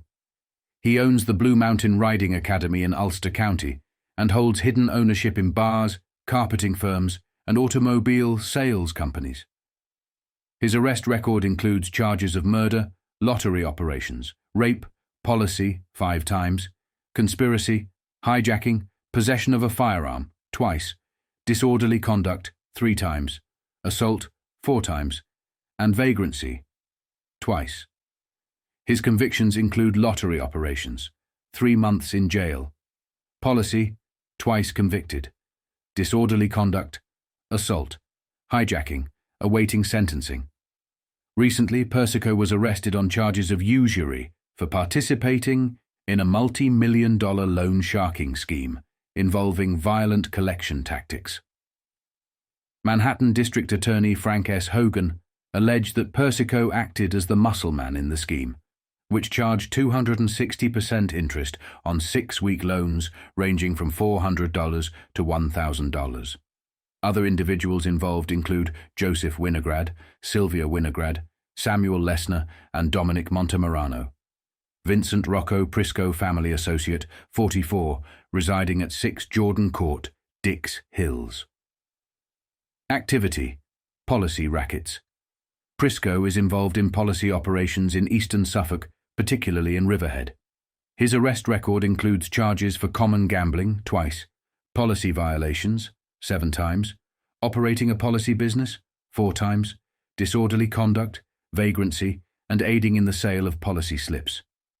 His convictions include common gambling, twice convicted, policy violations, 3 convictions, disorderly conduct, aiding in the sale of policy slips. Despite being declared a habitual criminal in Suffolk, he has never served jail time. Anthony Riccardi, also known as Kid Chocolate Family Soldier, 52, residing at 340 Howard Avenue, Woodmere. Activities: bookmaking and policy. Riccardi is active in policy rackets and arranges gambling junkets to Las Vegas for high rollers through his air, ship and shore travel agency in Cedarhurst. His arrest record includes charges of assault and robbery, 3 times, and vagrancy, twice. His convictions include assault and robbery, sentenced to 15 to 30 years, currently on parole until 1977. Andrew Russo, family associate, 36, residing at 37 Lincoln Street, South Farmingdale. Activities: garbage operations and credit card rackets. Russo is a cousin of Lieutenant Carmine Persico and a close associate of soldier John Simone and family associate Frank Carione. He owns A&S Karting Company in Valley Stream. His arrest record includes charges of hijacking, disorderly conduct, possession of a stolen credit card, conservation law violations, and assault. His convictions include assault, 30 days in jail. Dominic Santoro, family associate, 49, residing at 451 Fulton Street, Hempstead. Activities: prostitution and loan sharking. Santoro was formerly a maitre d' at several prominent Nassau County restaurants and was implicated in a federal investigation into a $650,000 bank fraud case in Suffern, New York. His arrest record includes charges for soliciting prostitution, attempted horse doping, and criminal solicitation. His convictions include living off the proceeds of prostitution, never jailed. Other charges remain pending. Joseph Shipani, also known as Joe Ship family soldier, 56, residing at 94 Brookline Street, Atlantic Beach. Activities: hidden interests in a restaurant. Shipani was known as the New York representative for deported Lieutenant Joseph Adonis Dotto. His arrest record includes charges for tax evasion, twice, assault and robbery, and conspiracy to sell heroin. His convictions include tax evasion, 3 years in prison, later reversed due to federal bugging, assault and robbery, 2 to 4 years in prison, conspiracy to sell heroin, 2 years in prison. Frank Tumillo family associate, 67, residing at 3 Greentree Circle, Westbury. Activity: policy rackets. Tumillo is allied with soldier Dominic Ciaffone and Lieutenant John Franzese. His arrest record includes charges of conspiracy, common gambling, and disorderly conduct, twice. His convictions include conspiracy, common gambling, never jailed. Felice Vizzari, also known as Philly family soldier, 48, residing at 132 Dodges Promenade, Copiague. Activities: bookmaking and loan sharking. Vizzari was arrested as a major loan shark by the Suffolk District Attorney and is known as a bookmaker and social club operator. His arrest record includes charges for vehicular homicide, robbery, loan sharking and bookmaking, twice. His convictions include vehicular homicide, undetermined jail term, robbery, 5 to 10 years in prison, bookmaking, twice convicted, loan sharking, 1 year in prison. Anthony Zappi, a photograph incorrectly, identified as that of Ettore Zappi in a recent Newsday article, was actually of Anthony Zappi, Ettore's son. Anthony Zappi's name was not included in the original story, which detailed mob residences and activities on Long Island. The Vito Genovese crime family, with its principal strongholds in Manhattan and New Jersey, has seen its influence extend to Long Island, where 23 members and associates now reside. This expansion brings with it a growing presence in Long Island's criminal underworld, marked by operations that span policy rackets, hijackings, and labor racketeering. Policy rings, dominated by former Genovese soldier Vincent Napoli, also known as Jimmy Knapp, are pervasive across Long Island, infiltrating communities, factories, and labor unions. These operations are supported by intimidation tactics aimed at businessmen and labor officials. Meanwhile, hijacked goods stolen in New Jersey or New York by Genovese-controlled hoodlums are often transported to Long Island, where they are stored and eventually distributed from concealed locations. At the helm of this extensive empire was Vito Genovese, the former capo di tutti capi, boss of all bosses, who wielded his power with the authority of a medieval Italian duke. Genovese maintained his grip on the organization even from the confines of a federal prison cell in Leavenworth, Kansas. Under his rule, the Genovese family was widely regarded as the most powerful and far-reaching crime syndicate in the United States. This dominance was not achieved in isolation. Genovese and his predecessors, Charles Luciano, known as Lucky, and Francesco Saveria Castiglia, also known as Frank Costello, or the Prime Minister of Crime, consolidated the family's power through a relentless campaign of violence and murder. With Genovese's recent death, the stability of the organization hangs in the balance. A triumvirate of senior figures who governed the family under his direction during his incarceration is now believed to be vying for control. The outcome of this power struggle will determine the future direction of what remains one of the most influential crime families in the nation. The leading candidate to assume leadership of the Genovese crime family, according to criminal intelligence experts, is Thomas Ebele, also known as Tommy Ryan. Libel, a resident of Englewood Cliffs, New Jersey, has convictions for assault and contempt of a grand jury, the latter conviction currently under appeal, but he has never served jail time. His primary rivals for the position are Gerardo Catina, known as Jerry, the family's underboss who wields considerable influence in waterfront rackets and business infiltration across New Jersey, and Michelle Miranda, also known as Mike, the 72-year-old consigliere, advisor, of the family.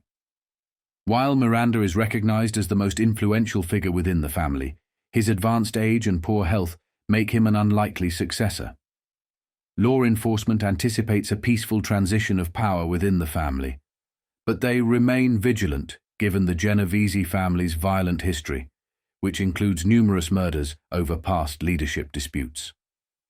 The organization has long been a dominant force in importing heroin and is deeply entrenched in waterfront rackets, labor racketeering, loan sharking, and business infiltration.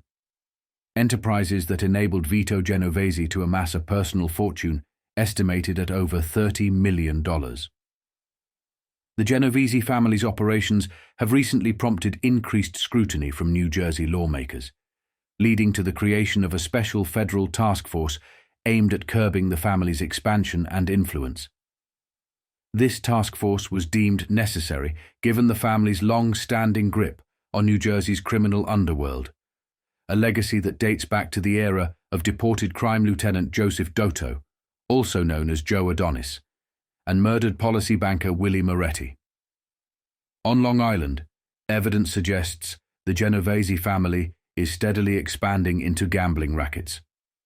The Suffolk County Gambling Squad, under Captain David Prince, along with Nassau Police and Nassau District Attorney William Kahn, have uncovered growing Genovese involvement in the region's policy operations. At the center of this activity is Vincent Napoli, known as Jimmy Knapp, a former soldier demoted to family associate after violating Cosa Nostra rules by encroaching on the territories of fellow soldiers. Napoli was recently subpoenaed to testify before a Nassau County grand jury investigating policy rackets. Napoli's influence was further revealed through the arrests of his subordinates, including Master Controller Clarence Carter of Freeport and Andrew Biondo of Melville. Carter's operations have been frequently raided by police in both Nassau and Suffolk counties, while Biondo's arrest in 1966 uncovered a $30 million a year policy bank in Melville, serving the Queens and Brooklyn areas. The family's reach extends beyond gambling. Last year, Carmine Fatico, also known as Charlie Wagons, a Genovese associate residing in West Islip, was arrested and accused by District Attorney Kahn of conspiring with Colombo family figures to murder a businessman from East Rockaway. Police now believe that, drawn by Long Island's growing economic resources, the Genovese crime family will make further attempts to expand its criminal operations in the area. Law enforcement agencies remain on high alert, determined to disrupt these efforts. The charges were later dismissed. Carmine Fatico has been arrested for bookmaking 5 times, criminally receiving stolen property, and violating the federal wagering tax law. He has been convicted of bookmaking 3 times, but has never served jail time. Andrew Biondo, a family associate, 50 years old, resides at 7 Grossman Street, Melville. His activities include policy rackets and bookmaking. He serves as the master controller for a Melville policy bank that handled $30 million a year in policy bets for Vincent Napoli. Biondo currently operates a laundry on West Hills Road, Huntington Station. He has been arrested for policy violations 4 times and bookmaking twice.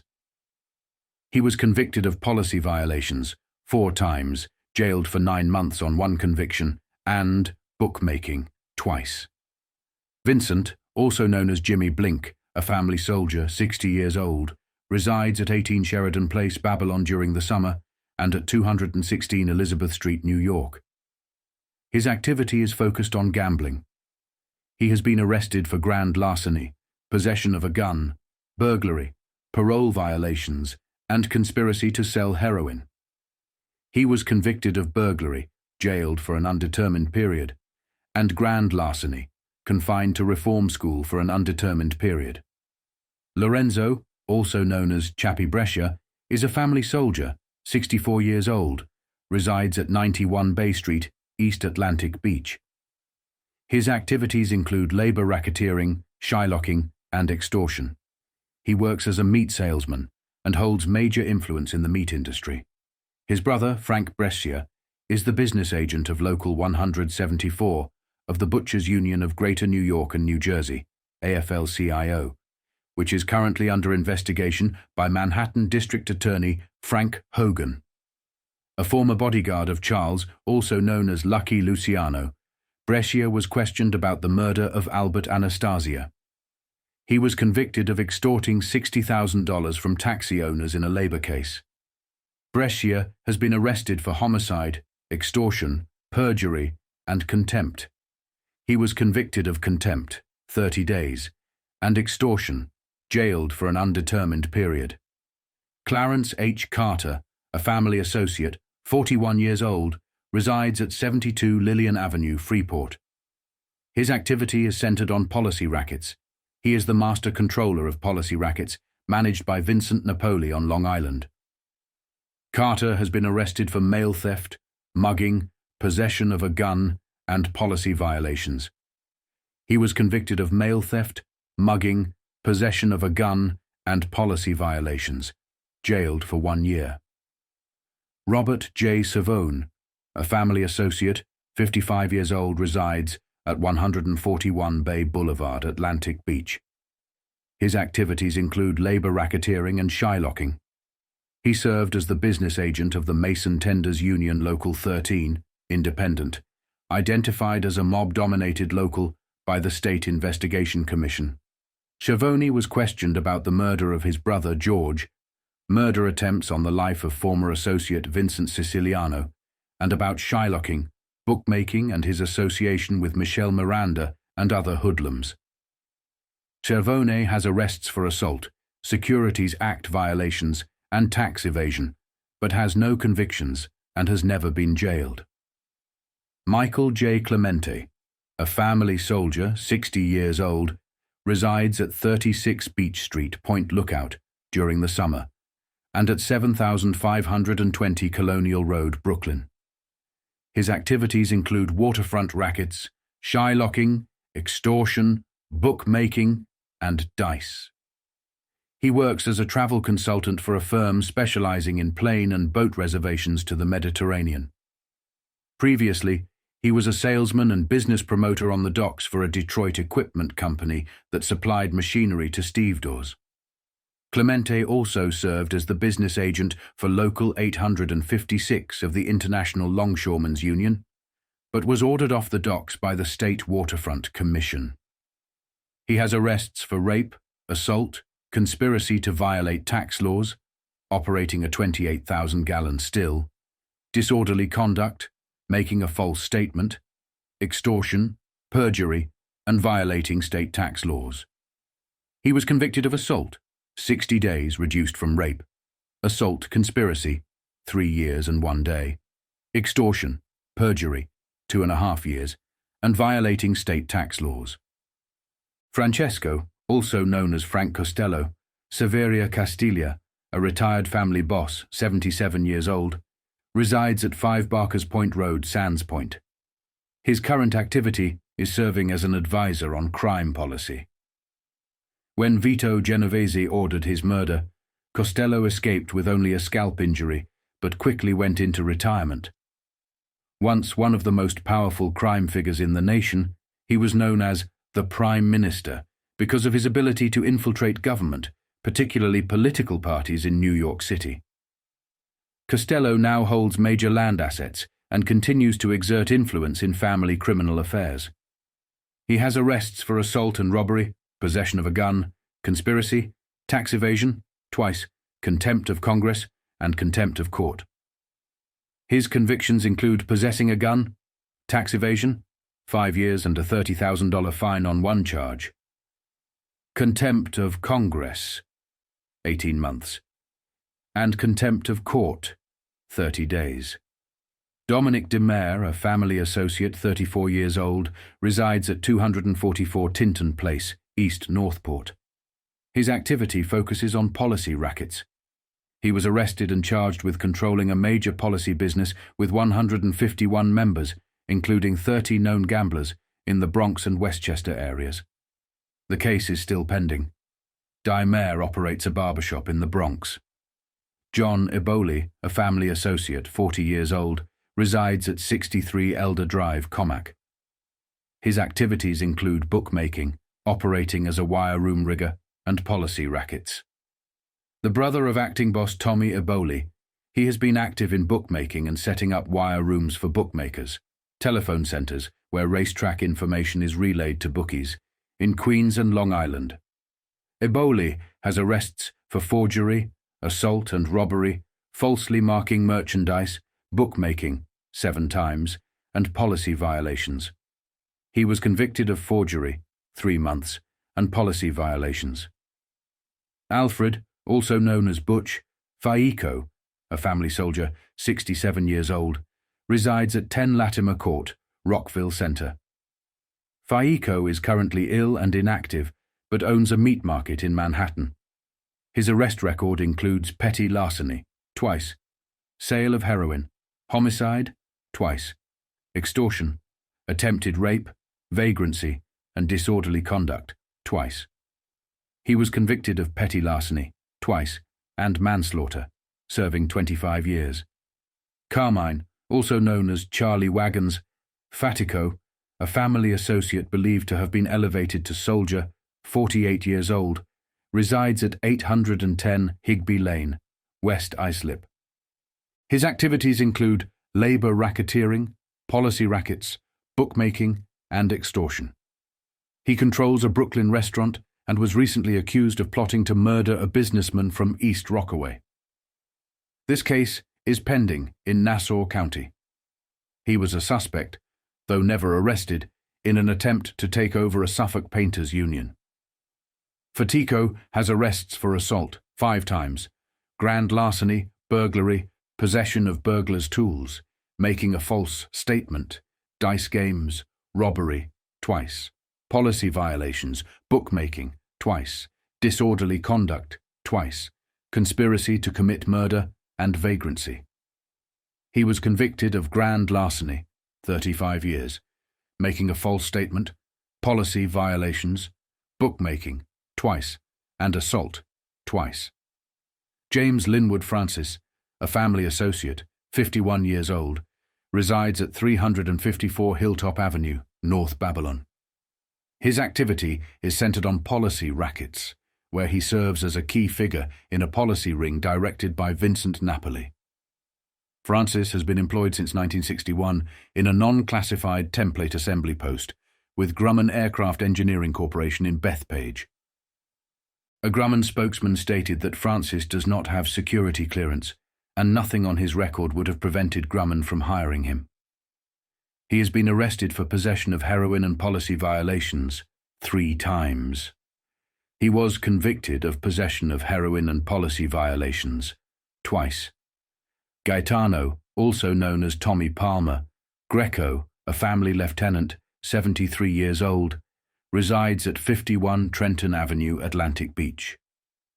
His activities include labor racketeering, policy rackets, and shylocking. Greco was a significant figure in building trades extortions and was identified last year by the State Investigations Commission as a central figure in corruption involving the Mason Tenders Union, Independent, and Loan Shark rackets. He is the hidden owner of a Manhattan restaurant. Greco has been arrested for robbery, homicide, and possession of a gun twice, but has never been convicted. Matthew, also known as Matty the Horse, is a family soldier, 57 years old, resides at 10 Treadwell Drive, Old Westbury. His activity involves bar infiltration. A former FBI agent who also served as an investigator for the Interstate and Foreign Commerce Committee identified him as being closely allied with a state liquor authority investigator and as a member of the Genovese family. He is a partner in a factoring firm that holds mortgages on bars and is currently under investigation by federal authorities in Florida for a Miami bank kickback scheme. Matthew has a prior arrest for the sale of heroin, but was never convicted. He has paid fines for city administrative code and alcoholic beverage law violations. Biagio Lanza, a family soldier, 60 years old, resides at 8 Terrace Park, Garden City. His activities include bookmaking, policy rackets, and serving as a labor official. Lanza is the business agent for Local 60 of the Plasterers Union, AFL-CIO. He has been under investigation for pressuring contracting companies to purchase supplies from a firm run by his brother. He was arrested for bookmaking and policy violations twice, and was convicted of both crimes twice, though he was never jailed.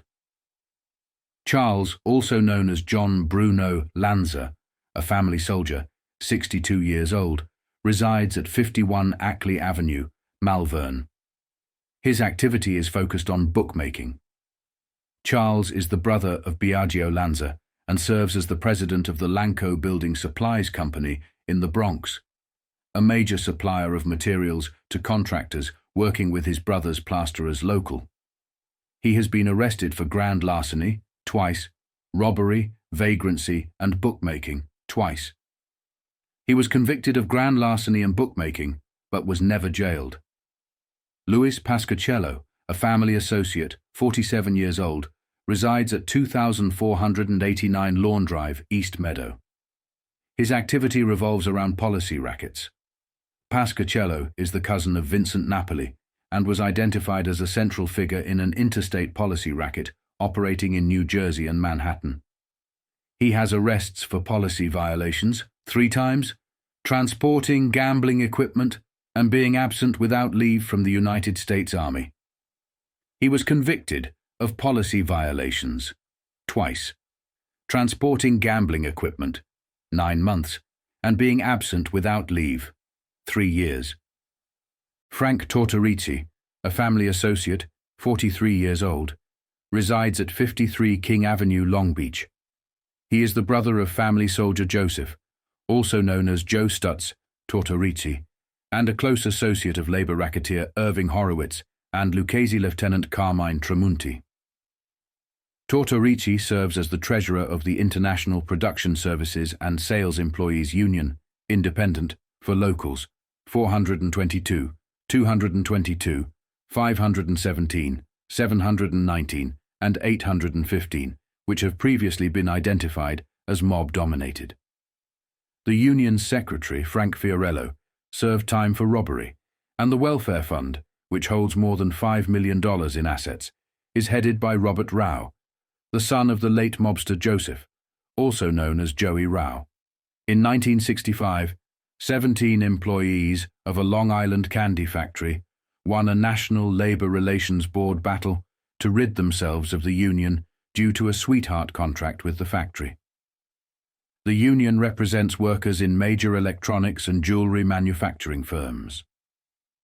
Tortorici has no criminal record. Anthony Vellucci, a family soldier, 43 years old, resides at Lincoln Drive, Rocky Point, during the summer, and 310 East 112th Street, Manhattan. Vellucci is currently serving a 15-year jail term for the sale of heroin and is eligible for parole next year. He has been arrested for burglary, sale of heroin 4 times, policy violations, and grand larceny. He was convicted of burglary, undetermined jail sentence, grand larceny, 6 months, policy violations, and the sale of heroin, twice, receiving 18-month and 15-year terms. In a story on the growth of organized crime on Long Island in Wednesday's editions of Newsday, the address of Samuel Goldstein was given as 57 Merry Lane, Jericho. Goldstein recently moved from that address to Manhattan. The Jericho home is now occupied by a new owner who is not in any way connected with the crime series. A bitter 2-year war between rival family factions has left Joseph, also known as Joe Bananas, Bonanno crime family battered, but still standing as one of the nation's oldest and most significant crime organizations. The power struggle, which claimed 6 lives before a truce was imposed by the Cosa Nostra Commission, the National Ruling Council, may also have played a role in the recent murder of Thomas Zumo of Bay Shore. This struggle underscores the immense value criminals place on the vast resources controlled by a family boss. For years, the Bonanno crime family has been a dominant force in the supply of heroin, leveraging its exceptional narcotics connections in Italy, France, and Canada. Beyond drug trafficking, the family wields influence in gambling, shylocking, labor, and business infiltration across New York, New Jersey, Colorado, Arizona, and California.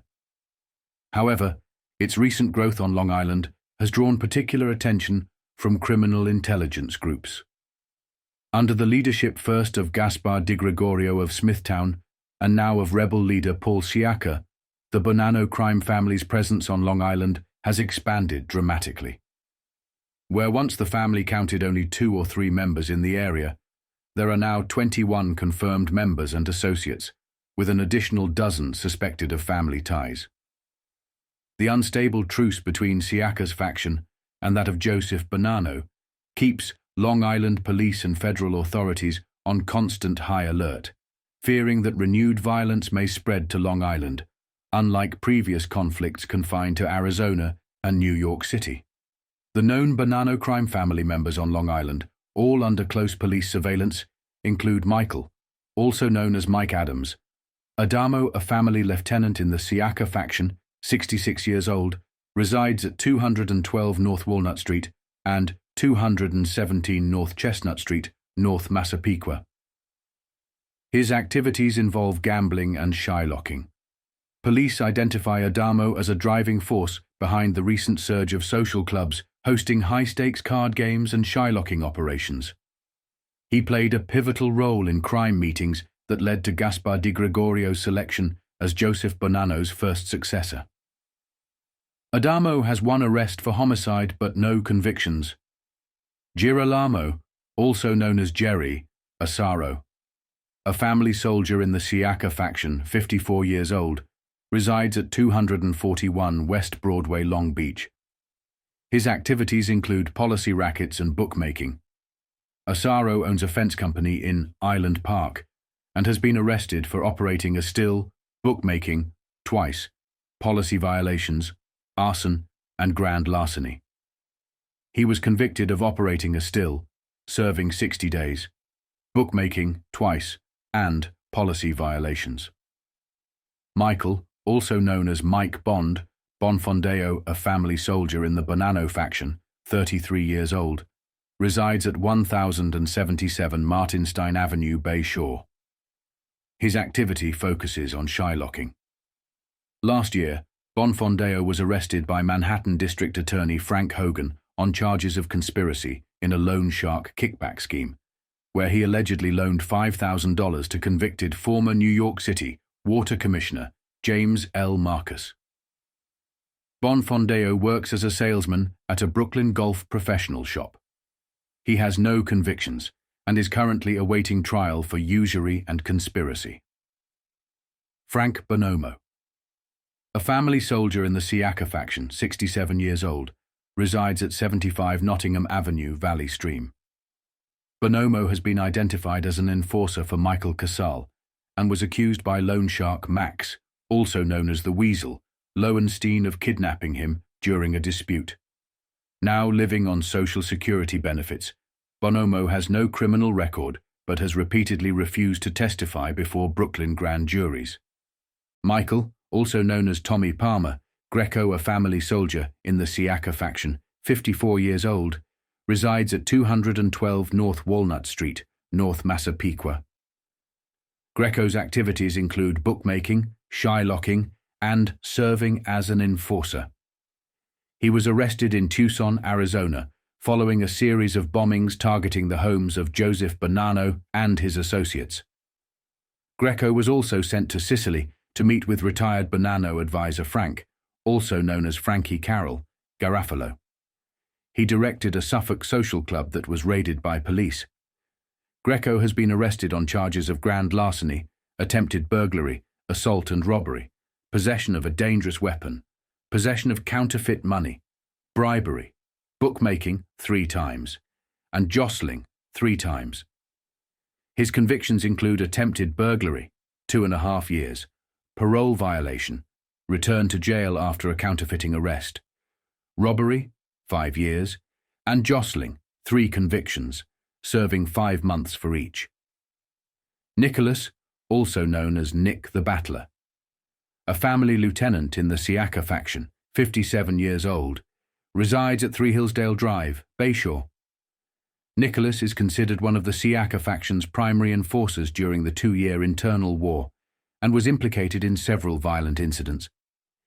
He has been arrested for burglary, attempted robbery, possession of firearms, and policy-related charges. His convictions include policy violations and burglary, though he was never jailed. Joseph Jenner, a family soldier, 51 years old, resides at 1977 Cecilia Place, North Seaford. Jenner's activities involve fencing stolen goods and shylocking. He owns a Seaford trucking company and has been arrested multiple times for transporting fraudulent checks, possession of stolen property, operating a still grand larceny, and assault. His convictions include operating a still, 6 months, and assault, 60 days. Arthur, also known as the Animal, Intrator, a family associate in the Siaka faction, 38 years old, resides at 452 South Marginal Road, Brentwood. Intrator's activities include shylocking and extortion. He has arrests for extortion, usury, abortion, state bank fraud, robbery, and rape. His convictions include robbery, indeterminate jail term, state bank fraud, and abortion-related charges. Sam Perrone, a Bonanno lieutenant in the Siaka faction, Perrone, 57 years old, resides at 55 Scott Avenue, Brentwood. He was a key figure during the Siaka-Bonanno gang war and narrowly survived a machine gun attack. After being discharged from the United States Army with a 100% disability for schizophrenia, he turned to collect debts for the family. Perrone has arrests for assault, possession of a gun, 2, petty larceny, vagrancy, 3 times, and conspiracy to sell heroin. His convictions include possession of a gun, 3 months. Steve Menner, a family associate in the Bonanno faction, 56 years old, resides at 31 Speed Street, Brentwood. Menner's activities include hijacking and shylocking. He was an aide to murdered Bonanno enforcer Sam Perrone. Menner has arrests for grand larceny, assault and robbery, rape, parole violation, hijacking, disorderly conduct, 2, and forgery.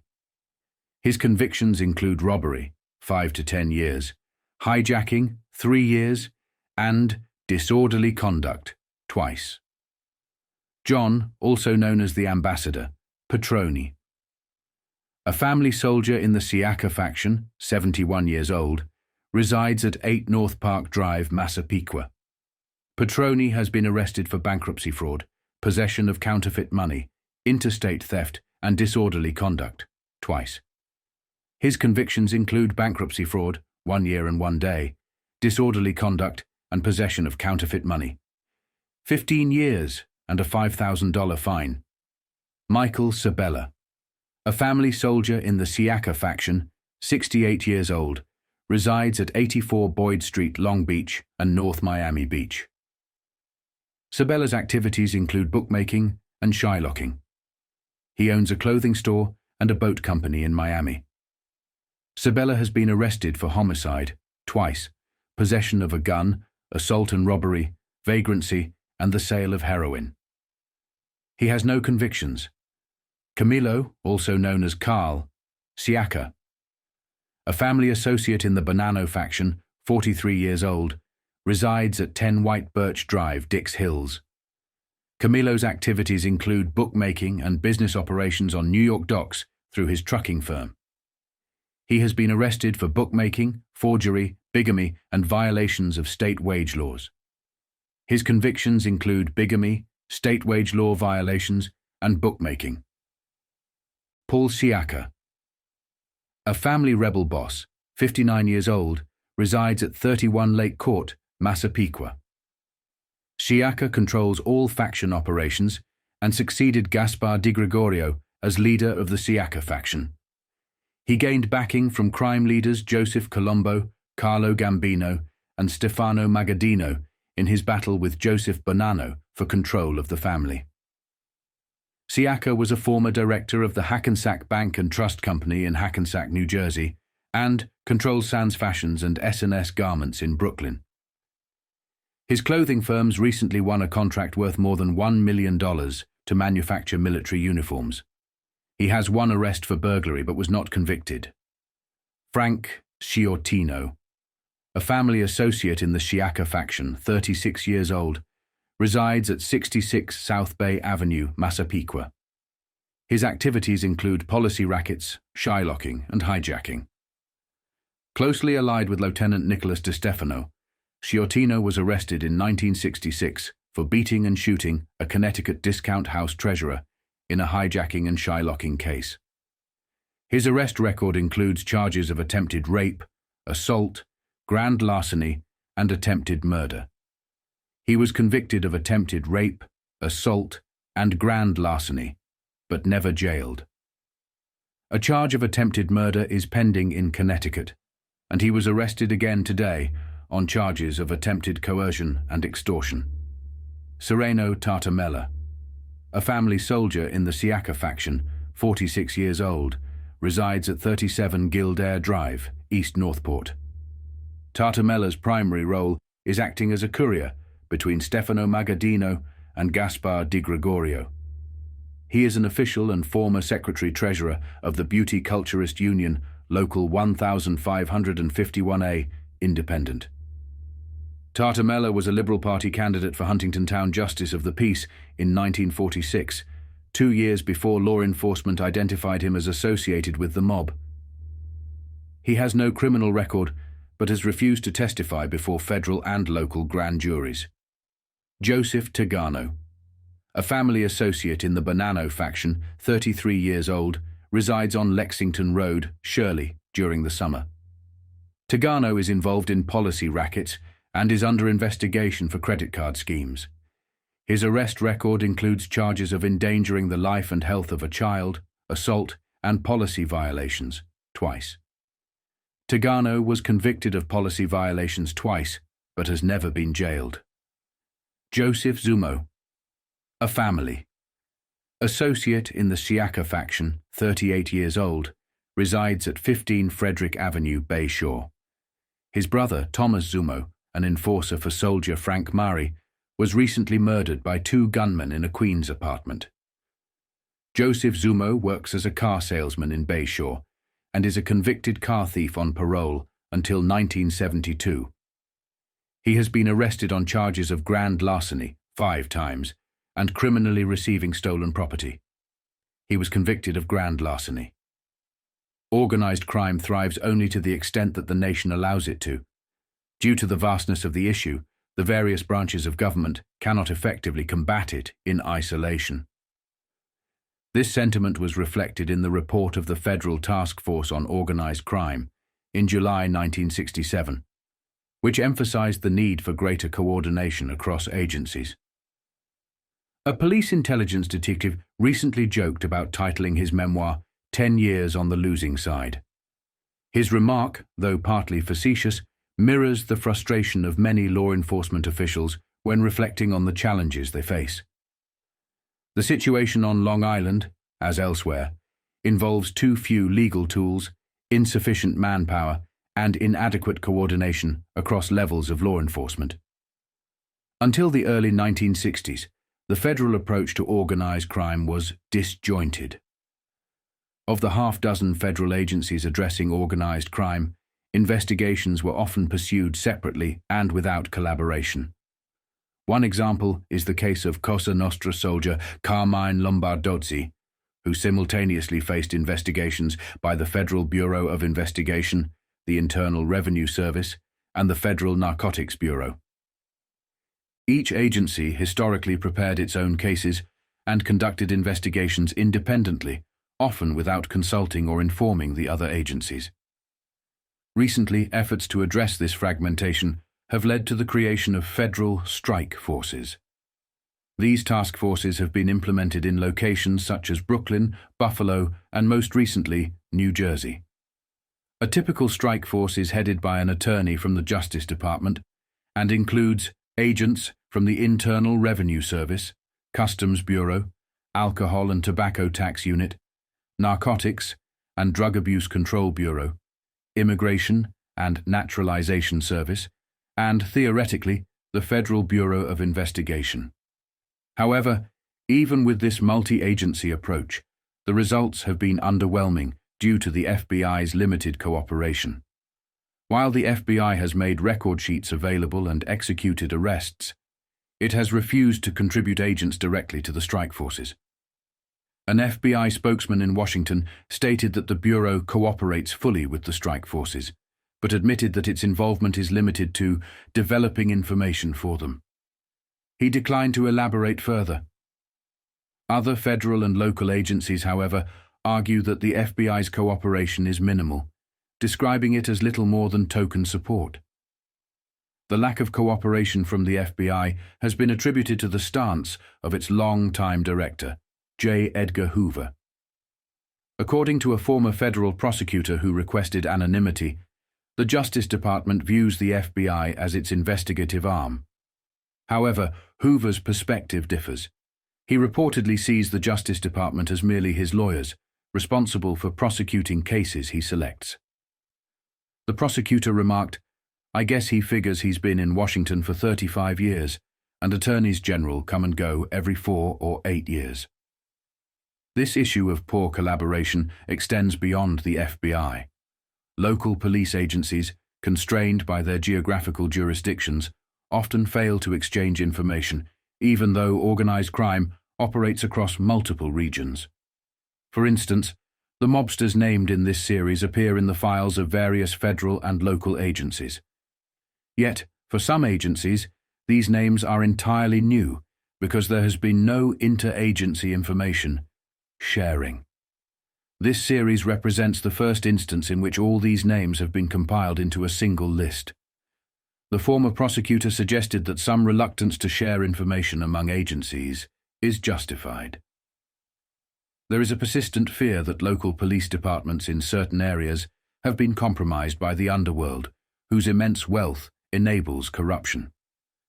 The Federal Task Force Report on Crime, released in July 1967, estimated that illegal gambling alone grosses the underworld about $22 billion annually.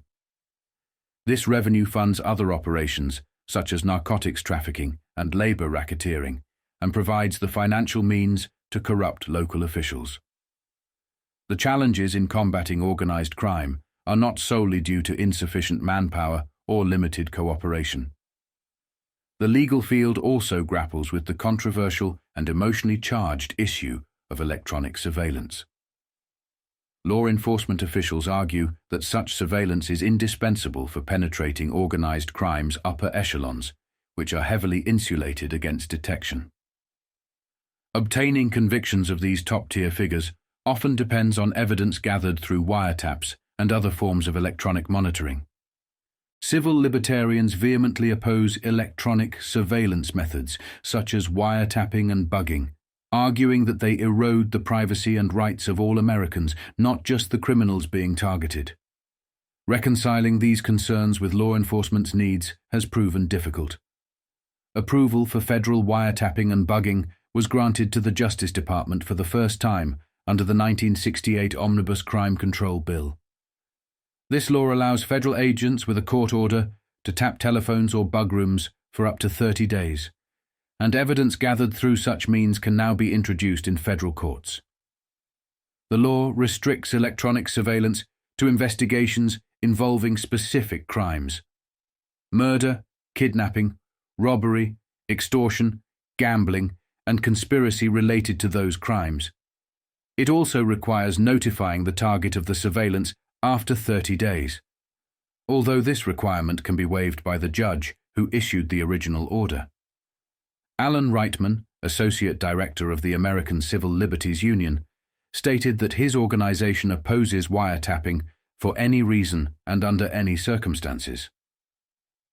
The ACLU's objections stem from the belief that electronic surveillance enables the government to eavesdrop not only on criminal suspects, but also on anyone using a taped phone or entering a bugged room.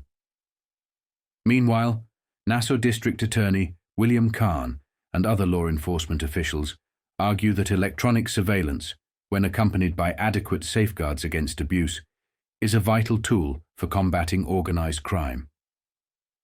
However, Kahn and Suffolk District Attorney Donald Aspland also concede that surveillance is not a complete solution. They emphasize the need for more manpower to tackle organized crime effectively. 2 weeks ago, both Kahn and Aspland presented their staffing concerns to their respective boards of supervisors.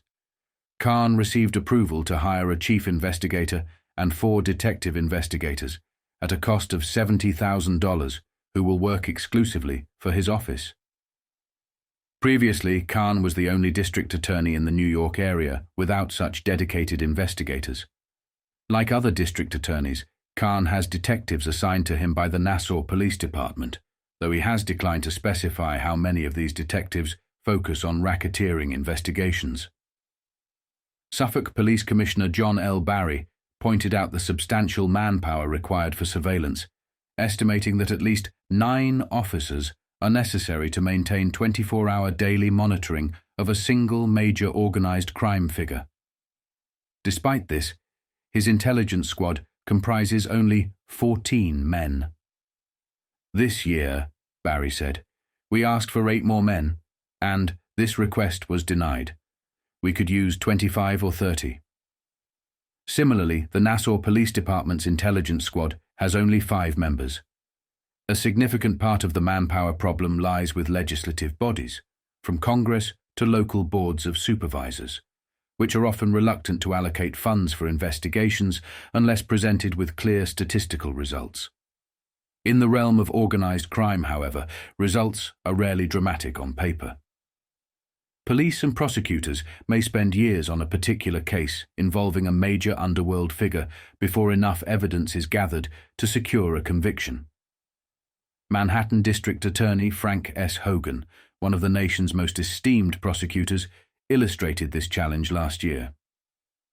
Following indictments against organized crime figures for rigging city contracts, Hogan revealed that the investigation had taken his office 9 years to complete.